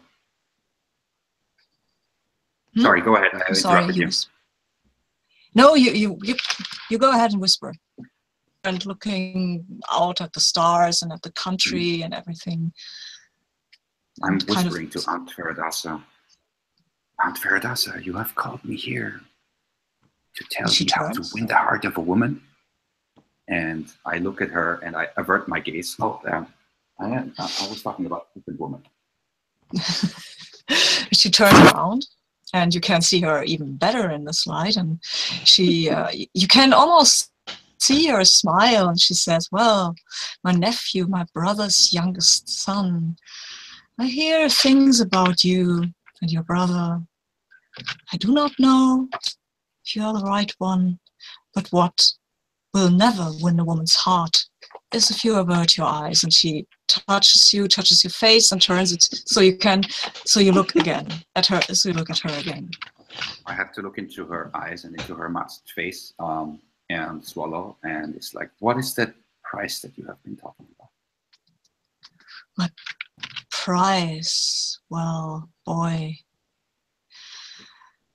there are always things. You must dance with me. Promise me that you will dance with me when I ask it. Not here, not now, but later. A dance? A simple dance? That is an easy task. Of course. No, it is not. Don't worry. I will dance with you whenever you ask about it. Boy, it is not. Never a simple dance when you dance with a veiled priestess. Think before you promise. Well, maybe there's more you want to tell me about the dance? No, boy, you must not know about the dance, but I can tell you how to win the princess's heart. That I'm eager to hear, and I get closer and like leaning in to not miss any of the secrets. To win the princess's heart, you must find the magic inside of her. She was once touched by something greater than herself. You must find it. And you must bring her that which once plagued her. Do you understand? How can I find that? I only know that she was away from home for a very long time, but how can I find what she was captured by? You must find the bird. Follow the birds. They will guide you to their master. But be careful, son of my brother, be careful. It will eat your heart if you are not careful. Can you not give me a hint on where to send my falcon? I will send my most trusted hunting falcon, but he will need something to guide his spirit, something to guide his hunting instincts. Yes, follow the white feathers up into the mountains, high up into the mountains, my boy. I would like an interlude after that. Okay. I want a scene with the falcon. Yes, of course. She will touch you again, and it is a very sensitive, sensual touch. She doesn't seem as old as she should. I mean, she's your father's sister, but she can be his younger sister. Her sister, but the way she looks, or the way her skin looks, she seems younger still, more like your own age. And she says again, "Be careful, my boy. Be careful what you wish for. There are easier roads." I know I want the white-haired princess's heart, and I am ready to travel any road it takes. And I'm also ready to pay your price. I will dance with you whenever you ask it. You can ask right now if you want. No. I'm determined. No, I will not be deterred from my path. I want the kingdom, and I want the princess's heart. I wish you luck. Thank you. I like you better than your brother. And she caresses your face again. You honor my heart. And you can see her smile. And then she turns away and looks again into the stars, and you see her veil fluttering. And you notice again how sensual she looks, her perfume, the lines of her body, and she moves the body slightly like a dance. Does she signal to me in any way, or has she turned away to end the conversation? It's unclear. She has turned away, but not completely. So I check to see if there's any servants around. Just some eunuch. So can I close the veil in front of eunuch's face and close the scene with that? Yes, of course. Yes, of course. Can I throw something in? Of course. Sure. Go ahead. As you close the curtains, we notice that the face is the same amorous eunuch that was in Esther's chamber. I throw in and the one in Adela's. Yes. And I would also like to add a detail, like we see a few white feathers scattered on the ground of the chamber. Cool. Awesome. So can I have a little interlude after that, just with the falcon, where he sends off the falcon? I can also just describe it. Yeah, sure. Go ahead. We'll give one of the white feathers to the falcon and send him off into the distance to find a magic trinket to win the white-haired princess's heart. Do not return until you've found it. Yeah. That's it. Oh. Okay. Oh.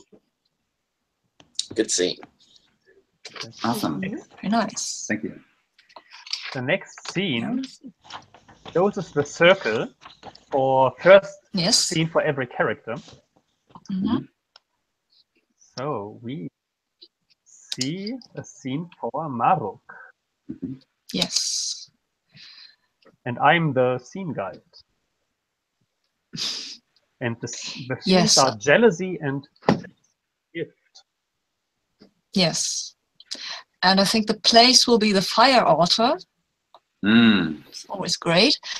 And of course it's a circular gladiatorial arena and sticky with the ichor of death.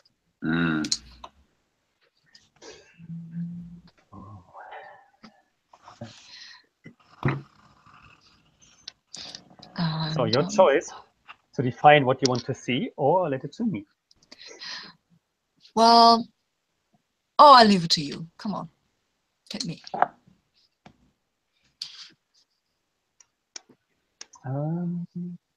So there could also be some NPCs, but I think we have sufficient NPCs on the table already. Mm-hmm. But then again, I also don't want to make one too important that we suddenly have a story around them. So I would rather see the people with you as like anonymous faces. Mm-hmm. Okay. and but still valuable opponents to fight. So I want to see you sweat. I want to see practice and training. However, there are many people in the audience, and I would like to ask you who you would like to have you see fighting. Well, I think I would like to have. I think I would like to have one of the princesses see me fighting. Maybe the black-haired one. Okay. Can you restart again?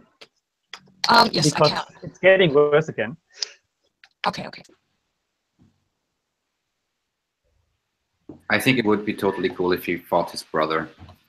But I need to quickly pick up my son. So I'll be back in a few minutes, okay? Just a second. Okay.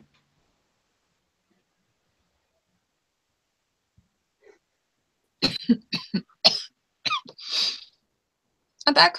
There we go. Hello. Yeah, Johannes is out for picking up his son. He will be back in a minute, but I think we can still see a mosquito flying by and it wants to bite me. Go away. Yeah, I'm not in the gladiator arena, but I'm still fighting my enemy. Well, so we have jealousy and we have the gift, and I want to learn in this scene about the gift. Ooh, very so nice. The black-haired princess watching and might see. I'm back. Sorry, that was the false alarm. They'll be coming back later. Okay. But, all right. So I'm very interested in seeing what the gift is about, just to mention. So when there's a crowd, I mean, there are no men because the black-haired princess is there. So obviously there are no men, there are eunuchs. And also the one eunuch. Huh? We have seen already so often. There is like fellow soldiers from the King of the North who have traveled with you are there. But in the arena, they are local gladiators. And they are supposed to fight against you. And so they enter one by one the arena while you have the opportunity to show what you can. And the first one who enters is tall.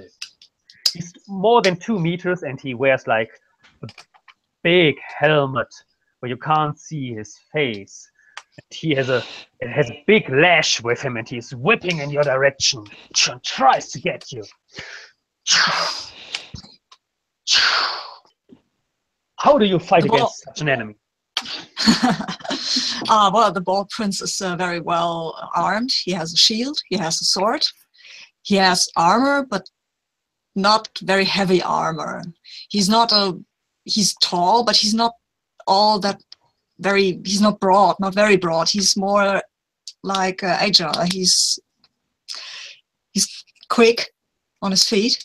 He has a beard, well, obviously, and which has nothing to do with this, but I just wanted to set the scene because that's probably the thing that the black-haired princess will notice most, because she has never seen a man with a beard, because can't grow beards. So that's interesting. The Bald Prince moves quickly like a snake-like, elegantly. He will just trap the whip of this giant gladiator on his shield.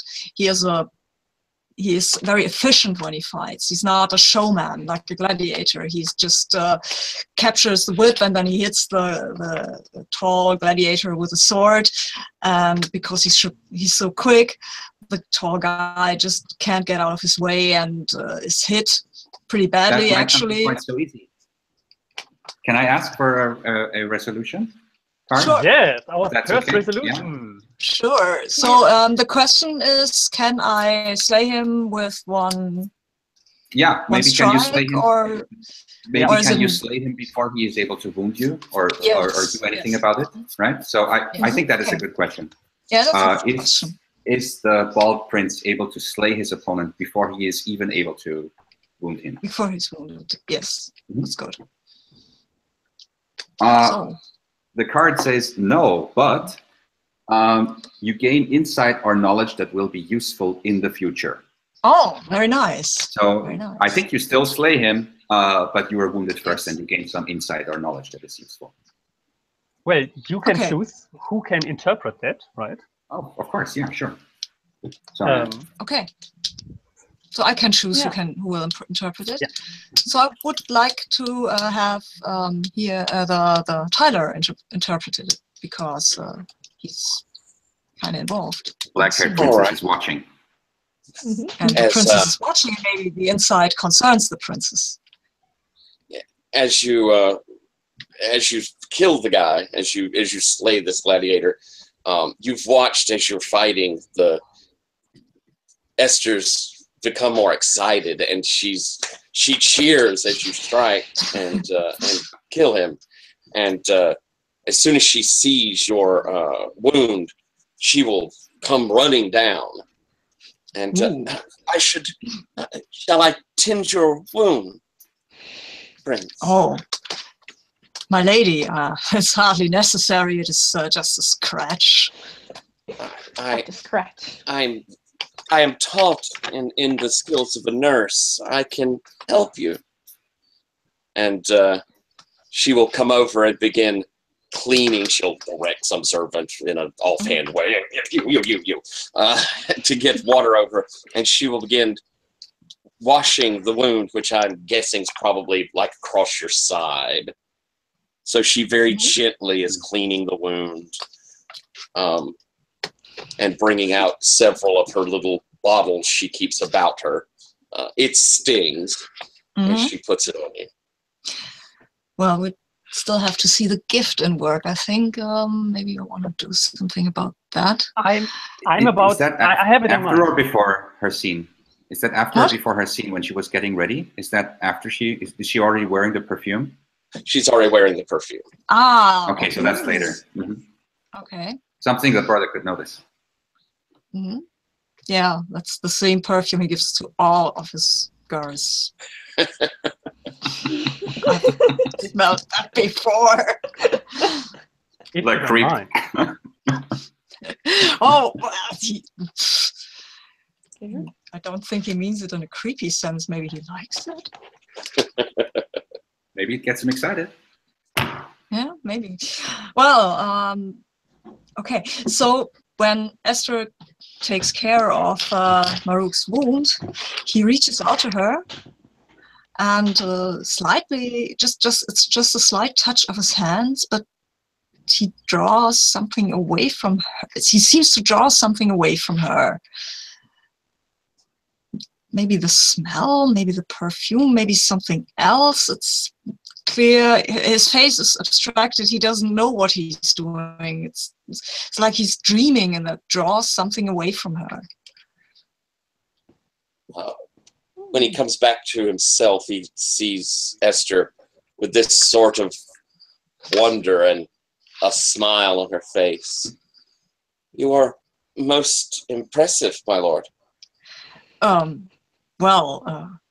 Yes, I am, but so you are very skilled in the healing arts, my lady. Tell me, is your sister as skilled? Not in the healing arts, no. Oh, is she more of a fighter then? My sister has unique qualities. I would not say healing or fighting are exactly them. You make her sound so mysterious. She is an enigma, is my sister. Yes, I am. Well, I think I will grow to know her very well. And I hope not. But we will become family, I hope. Of course. Yes. Yes. Of course we will. Yes. I would like to ask for more detail about the drawing away. I haven't understood that. Okay. Well, it's like he's dreaming, and you see something come out of her, off of her. It might be water or sweat or something starry, glistening slightly, and it goes into his hand and then crawls up his arm and vanishes under his armor. And later, when he gets away from the whole scene and when he undresses, you will see that he can't see it, but you will see the camera will show a tattoo on his shoulder, where and it looks a little bit maybe like Esther's face. Oh. Okay. And because it's very dark when he undresses, you can just see outlines of other tattoos on his body, but only on his back where he can't see them really. So what do we learn about the Is gift? that okay? Well, it has something to do with people and these tattoos that it creates. I think I would like to leave it unclear what that really. It has drawn from Esther away something of that smell of his brother, obviously, and maybe drawn some intention or some connection, made some connection, created some connection. I think there's like a token. Yeah. I think there's a neat sort of image of that, as you've drawn it away, and as she's looking up at you, there is this affection, this sort of new appreciation, where she probably was all besotted with Prince Perfume Giver before. Good. Then we could call it a scene. Yes. Yes. That was our first introductory round of the characters. What do you think? Have we learned something about the characters? Yeah. Understand Yeah. better? I think so. All right. And I think it makes sense, like to get on the same boat. Do you say so? I don't know. Page. That we get a consistent vision of what is going on. And if I can see that there was also jealousy in this scene, right? I understood that correctly already. Good. Yes. Between the brothers and the sisters, I think. Yes. Yes. Mm-hmm. Indeed. Mm-hmm. Yeah. Perfect. So There was also. Yeah. No, yeah. So now it's nearly 11:30 here in my place. So 7:30 wherever you are. 8:30, 7:30, yeah. Mm-hmm. Yeah, 11:30 here and so on. So I asked myself if we should go for start the second round, or if we should call it a break here and just shortly wrap up and give a short feedback, how did we like, and then continue next time, because we won't get that far on. And I have to leave shortly before the full hour. What do you think? Does that make sense? I'm a bit sad that we leave Johannes for the second session. Yes. Yeah. So since we've all had just one scene, if you ask my preference, I would love to have at least a little vignette per character, or a very short scene per character. We don't need to have the full length. That would be my preference, and we can still, if we have 20 or 35 more minutes until you need to leave. If everyone else has the same amount of time, I think that will be enough time to get maybe 5 minutes each, and then 5 minutes for an end. For the wrap up, yeah. Yeah, okay. Yeah, 5 to the full hour I need it. So 30 minutes we have. Okay.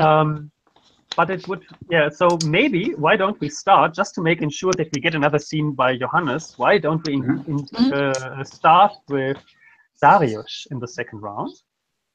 So we will definitely get more out of you before you have to leave for the second. Exactly. Okay, let's see. I would need a location for that, right? Yes. Don't think I want the same again. And I'm still seeing guys. I'm still your seeing guide, right? I think so, yeah. Okay, yeah. Yes, that doesn't change. Okay. Permanent buddies. Yay. Wait, the carob, that was the bird that abducted the white-haired princess, right? Yes. Yeah. Perfect. So I want the mountaintop. And it is the weird nest of the carob touching the sky itself. Of course it is. And craves treachery. Nice. how about if we have a scene that starts with the falcon? Mm-hmm. Okay. And we saw him being sent off in the last scene. Mm-hmm.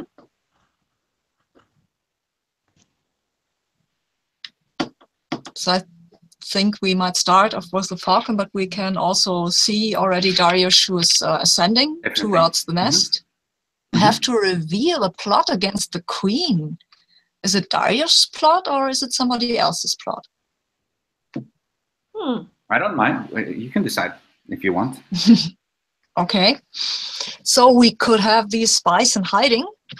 Mm-hmm. Maybe it's, what was his name? Farouk's family, brother, companion, wife? Oh, yeah. Mm-hmm. Wonderful. Farouk's family. Mm-hmm. His brother and... It's Farouk. It's Farouk's family. It's his wife, actually. She's also a spy. They were both in the spy business because that makes perfect sense. And I need to clarify something. Is Farouk the guy we tortured in the dungeon? Yes. Mm-hmm. Yes. Okay. Yes, he was a spy for Darius' father, and his wife is still she can't believe that story that her husband died of a disease. She hates that, and she's wants now. I think she will interrupt Darius' ascent and try to speak to him about her husband and what has happened. So Darius knows that his falcon has gone up the top of the mountain. That's where he needs to go. Yes. And Farouk's wife interrupts him. Is that what we're seeing? Exactly. Exactly. That's the scene. So she interrupts him and tells him, "My lord, my lord." Or does somebody else want to play her? I don't have to. Somebody wants to play Farouk's wife? Her name is Bizarra. Bizarra? No, we have a Bazaar already. That's not Shireen. Shireen is good. Shireen. Okay, Shireen. Shireen. Okay. Version. Do I know her, or is she a stranger to me? I think you know her. She will certainly know me since I'm the prince, right? Yes. So, who's Shireen? I mean, Sabrina? Wants to play Shireen? Somebody? Do you want to play Shireen, Tina? Come on. Yeah, I can do that. Give us Shireen. Yes. I need to clarify. So we are at the touching the sky itself, the weirdness of the Karab, right? Yes. Yes. And there we find the spy. Yes. Or exactly. Okay. Let's find out how she got there. Okay. So I'm coming out of the bushes, and I see my falcon right there, not too far away, in the carob's nest. And I look at Shireen. Wait, why are you getting in my way here? My lord, I have gotten word that my husband has died. And is this a flashback or something? No, it's not. It's after you've arrived, right? Yes.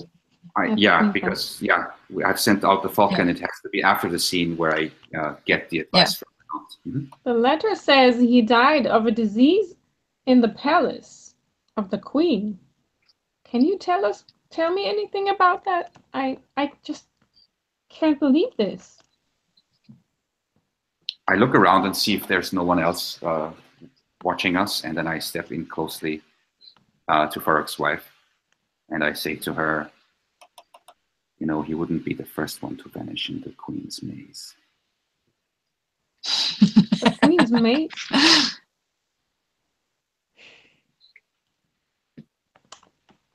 Right. So he is dead, you say, but not of an illness? But do you know whether he told anything? Woman, Any I don't know secrets? whether your husband lived or died. I have no idea. I haven't been to the Queen's Maze, and neither do I have a wish to ever see it from the inside. Step aside. You're going into the way of a prince's business, and I try to brush her aside. I have to follow my falcon up the mountain. But please, can you at least find me the place where he's buried, and so I can say goodbye to him.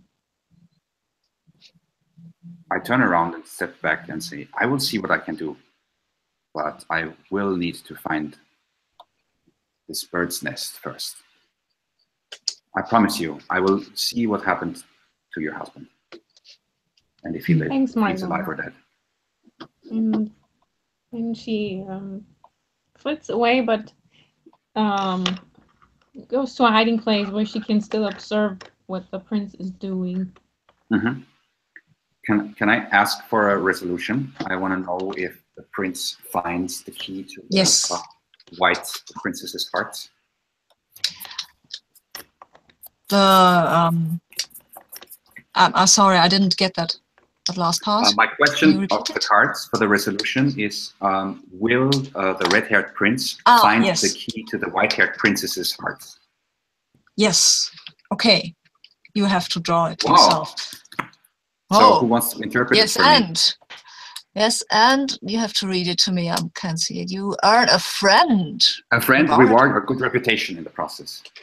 Oh, nice. So I think I want to ask Tyler to interpret what that means. How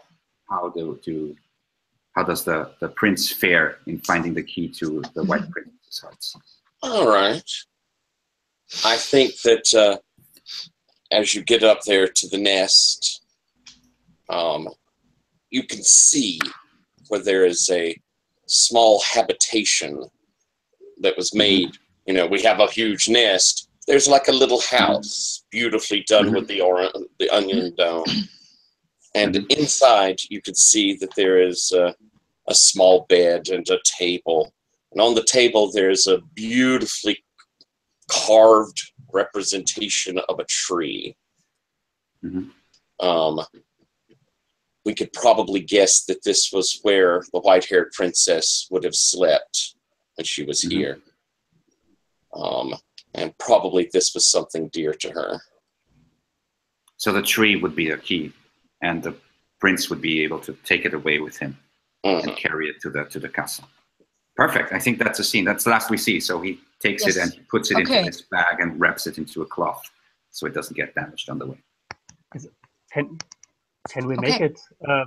I ask if I can add a detail. Can we make it something edible, like a fruit from the tree, also? Yeah, maybe the tree has fruits. Yeah, maybe it's a little tiny magical tree with all the different fruits. With little fruits. Yeah. But he's greedy. He'll take the whole tree. For sure, yeah. Yeah. Cool. Thank you. Cool scene. Cool. Who's next? Yeah, who is next? I will quickly write that down. So we left the order anyway, so it can be anybody. But what I was thinking for the queen is like to have like a ballroom scene, like something where the princess and the princess meet and everybody is dancing, but can also change dancing partners. But I looked around and I couldn't find a suitable place for that. Maybe you can help me find a good place for that, because it seems the long hall is about death. How about the Chamber of State? That's already the bed chamber. That's the bed chamber. You're right. Yeah. I don't think. Yeah. Well, so it's about death. It's a ballroom. Could be a ballroom. The long hall. This place craves death. So I like that. Yeah, the ball. Yeah, there is. Yeah. There is the perfumed ballroom. So yeah, that sounds good. So it's the long hall, and we will bring death in there. And we already, and there is a eunuch who will whisper a secret in a shadow for corner. I have a feeling what eunuch that will be. Is there? Hmm? Yeah. The first visit. The first visit. We have to have that. Yeah. He has to do that. The death is waiting. Maybe for the So my eunuch. character themes are splendor and deception. Ooh, So, and who's my scene guide again? Tina. That was Tina. Tina. Yeah. Tina. Really? Tina. Oh. Tina? Oh. No, wait, it's Tyler. It's Tyler. Yeah. I think it's Tyler. Yeah. Tyler. Tyler, yes, Tyler. Sorry, too many T's. All right. Whispers a secret in the shadow corner. Okay. It's oh, that's okay. So I have no clue how to bring death in here yet. So I'm open to suggestions for that. But as I said, I would love to have like a real ballroom scene with music and all of you together here. And we can switch dancing partners, and it's always an opportunity to exchange a couple of words with somebody before I clap my hand, and that means we change pairs, all right? And then I say whom I would like to see. Is that okay for you? It's not like I still feel in the spotlight, so that's okay for me. But so the music plays, and it's a sitar for sure. Ding, ding. It's a song. It's a kind of dance where you don't touch each other but still getting close and circle each other. And the first couple I would like to see is me dancing, because it's nice, with the bald prince. Okay. The recently healed bald prince. Oh well. It was just a scratch, only a flesh wound. Yeah. I have heard you fought well at our gladiators arena. Oh, well, it was hardly a challenge, not like in the great battles. But I don't want to bore you with stories of war and fighting, my queen. I would rather listen to you. Listen to you talk to me about your daughter. Bore me. No, I know you wouldn't bore me with stories about war because you have so much more to offer, right? Like, how do you like this palace? What do you think is the most beautiful thing you have seen here? Well, the bald prince's eyes go to the white-haired princess, of course. But he is, he's a prince, so he has some basic courtesy. So he will, of course, say, well, the most beautiful thing in this palace are undoubtedly you, my queen, and your daughters. I have seen where you looked before, but I will not tell you. I accept your compliment, and I clap my hands. And now I see the red-haired prince dancing with the white-haired princess. Can I add a detail? I would love to add a detail that we see a eunuch placing a very small fruit on the top of the white-haired princess's plate. Of the where? Of the white-haired princess's plate. Ah, on my plate.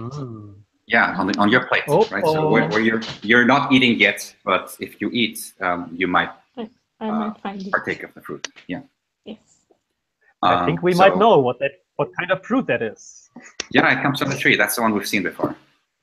And yes. The red-haired prince Darius extends his hand with the white-haired princess, bows down deeply, and asks her if she wants to dance. Well, I would prefer not to, but it is my mother's wish. It is my mother's wish, so.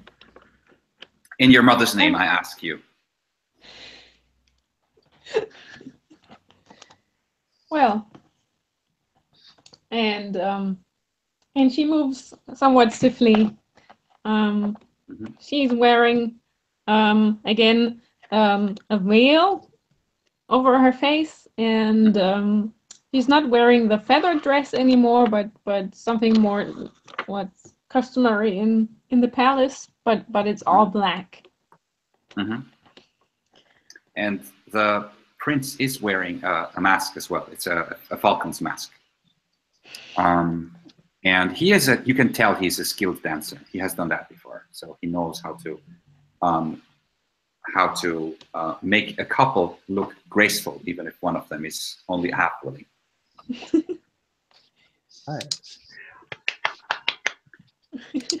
See the black-haired princess dancing with the bald prince. Yeah, great. Well, he will be, of course, very polite, but she will notice that his eyes are drawn to the white-haired princess dancing with his brother, and they are not happy. He is really, really jealous of his brother. He will try to make some small talk, but his heart is not in it. Well, Esther will have curtsied very delicately when you came and offered to dance, and she will be trying to keep up tell me much of your land. I've heard it is a beautiful place where the snows fall. I've never even seen snow. She will keep up a constant polite bit of conversation. Oh, snow, yes, snow is white like your sister's hair. Yes. Beautiful. Very beautiful. Yes, it's lovely. Like you, my lady. Indeed. You will probably notice that she has on a different perfume this time. Yeah, okay. I think that I will notice, and that makes me a little tiny bit more happy that she isn't wearing his perfume. Because I don't want to marry her, but still. Still. Men and their foolish decisions. The queen wants to dance. Or do you want to add something here? No. Nah. The queen wants to dance with the red-haired prince. The red-haired prince walks over, bows deeply, and asks the lady of the house for the honor of the dance.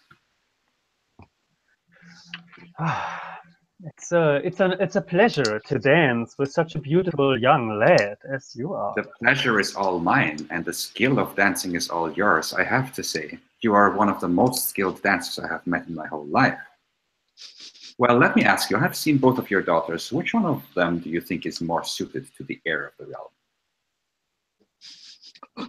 Well, I have two daughters, which can't be compared to any woman in this world. Clearly not to yourself either. Their generation, indeed, yes. But I think that Esther is more suitable for the throne. You might have heard of her twin sister's destiny. And so I think she needs some more time to recover from what she has suffered. Have you talked already to her?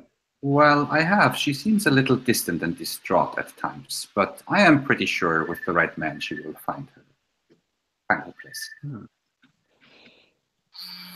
Possibly. You are called out? Yeah, I'm called out just a second, but I think it's just to tell me if they're reading. Give me a minute. Yeah. Or maybe a few seconds just. Yes. It seems that we can change the dancing partners quickly, and I see a new combination arising. Esther is also up to dance. With whom do you want to dance?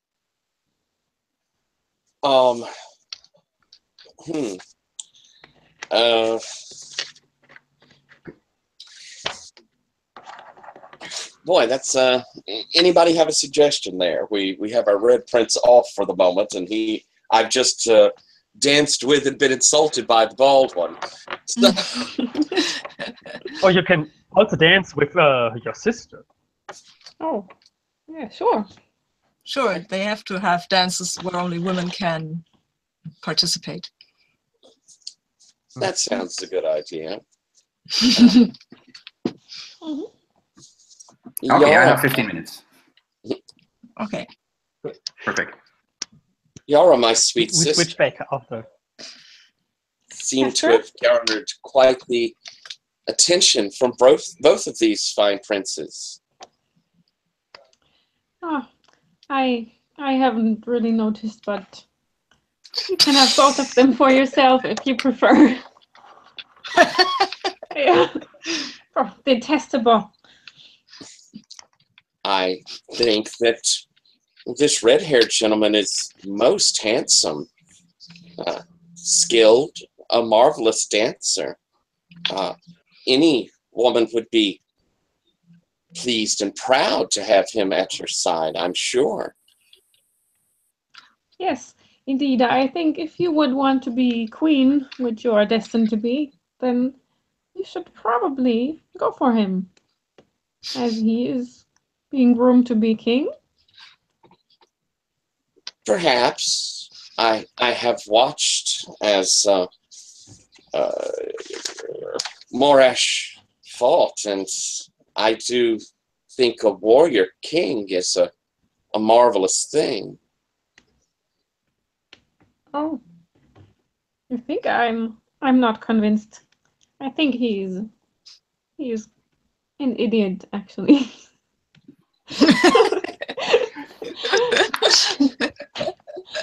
Let's switch back to the most beautiful couple on the dance floor, the Queen and Darius. Oh, again. No, since we didn't finish. Yeah. Yeah, milady, you have not had enough of our dancing. I am surprised and delighted at the same time. Well, actually, I think dancing is not the only capability you have. I have heard from travelers and merchants in my country how many other qualities you have. And I'm very interested in learning more about them. What do you think? Would you like to accompany me to taking a little fresh air outside? You see him kind of doubtful, and he furrows his brow. He looks around at someone maybe giving him signs, but there's no one else. So he just follows her quietly out of the room. Okay.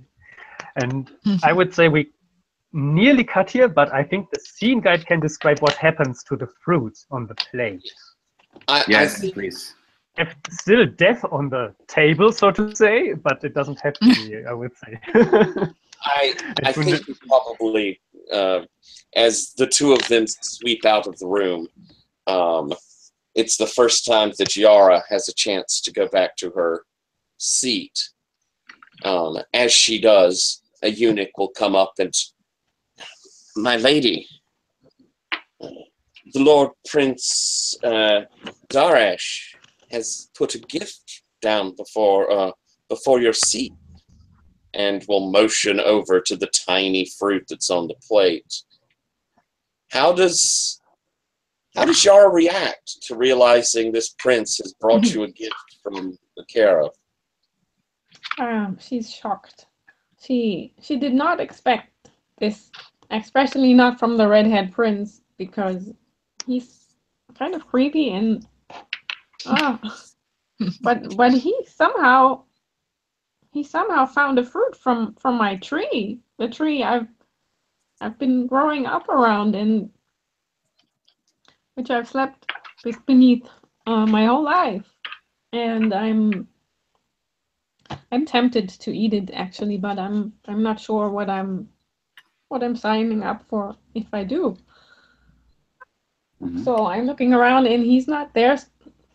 He's sneaking out with my mother. Can I add a detail? I would really love for the two of you to make eye contact as the Queen pulls him out of the room by his hand. He's like, yes. "No!" I'm grabbing the tiny fruit, and I'm thinking of eating it as I lock eyes with the red-haired prince, and drop the fruit again. Not be quite so easy. Is it okay to say? Okay. Yeah, I mean, yeah. It was a scene for all the characters altogether. Of course, but what's the question? Can I resist the fruit? Yes, that sounds good. Yeah. Can you reach the fruit? So you want the fruit back, right? No. And If I can, I thought the question was, can I actually drop it, or can't I resist eating it? Right. I think that sounds Against, good. Yeah, that sounds So good. inviting that Can you resist eating it? Can you So- resist him? So, Good. okay, the question is, can the white-haired princess resist eating the gifted fruit from the red-haired Yes. princess? Yes. Correct. And the answer is no, you cannot resist. But But your failure has unexpected positive consequences. oh. So anyone want to So interpret who shall that? interpret it? You choose, Yara, you choose. Who gets to interpret the card? I think Sabine. okay, Sabina. so you take that fruit and you have to eat it, because you have to remember how it tasted, and it was. And when you're eating this fruit, I think positive consequences depends on what would be positive for you. I think I think you might. Yeah. Yeah. Go on. I think I would like to be back with the bird, and it's all I know, and I'm feeling like a stranger in here, and eating the fruit makes you realize that this is actually what you want. You don't want to marry a prince. You don't want to be a princess. You just want to be with your friend the bird again, where you could torture little kittens or whatever you did in your free time. not what I did. Yeah, that sounds like a good challenge to bring Yara back into the story next time. That she's not saying, okay, goodbye, have fun at the court. Yeah, I'll find go back to somebody the else to marry. Cool. Well, Yara knows that it won't be that easy, because our mother and the red-haired prince know where that bird is, so she has to probably back. All right. Step that this is a decision. And here we need to call it an end for today. Yeah. Oh, okay. Because, yeah, like I have like 2 minutes left before I need to stop broadcasting. Thank you very much for playing. Okay. Awesome. Are you all good? I You had a good time? Wonderful. Yes. I just want to say I enjoyed this session so much. This was such a great time. Really thank all of you. Yes. It was wonderful playing with you. Yes, it was Yeah, great. see you again. I love that snake and the prince. Well, I hate that you won't be here the next one. yes. Yeah. Indeed. And at the same time, I'm happy to see everybody else back next time. Yes. I stopped the broadcasting here.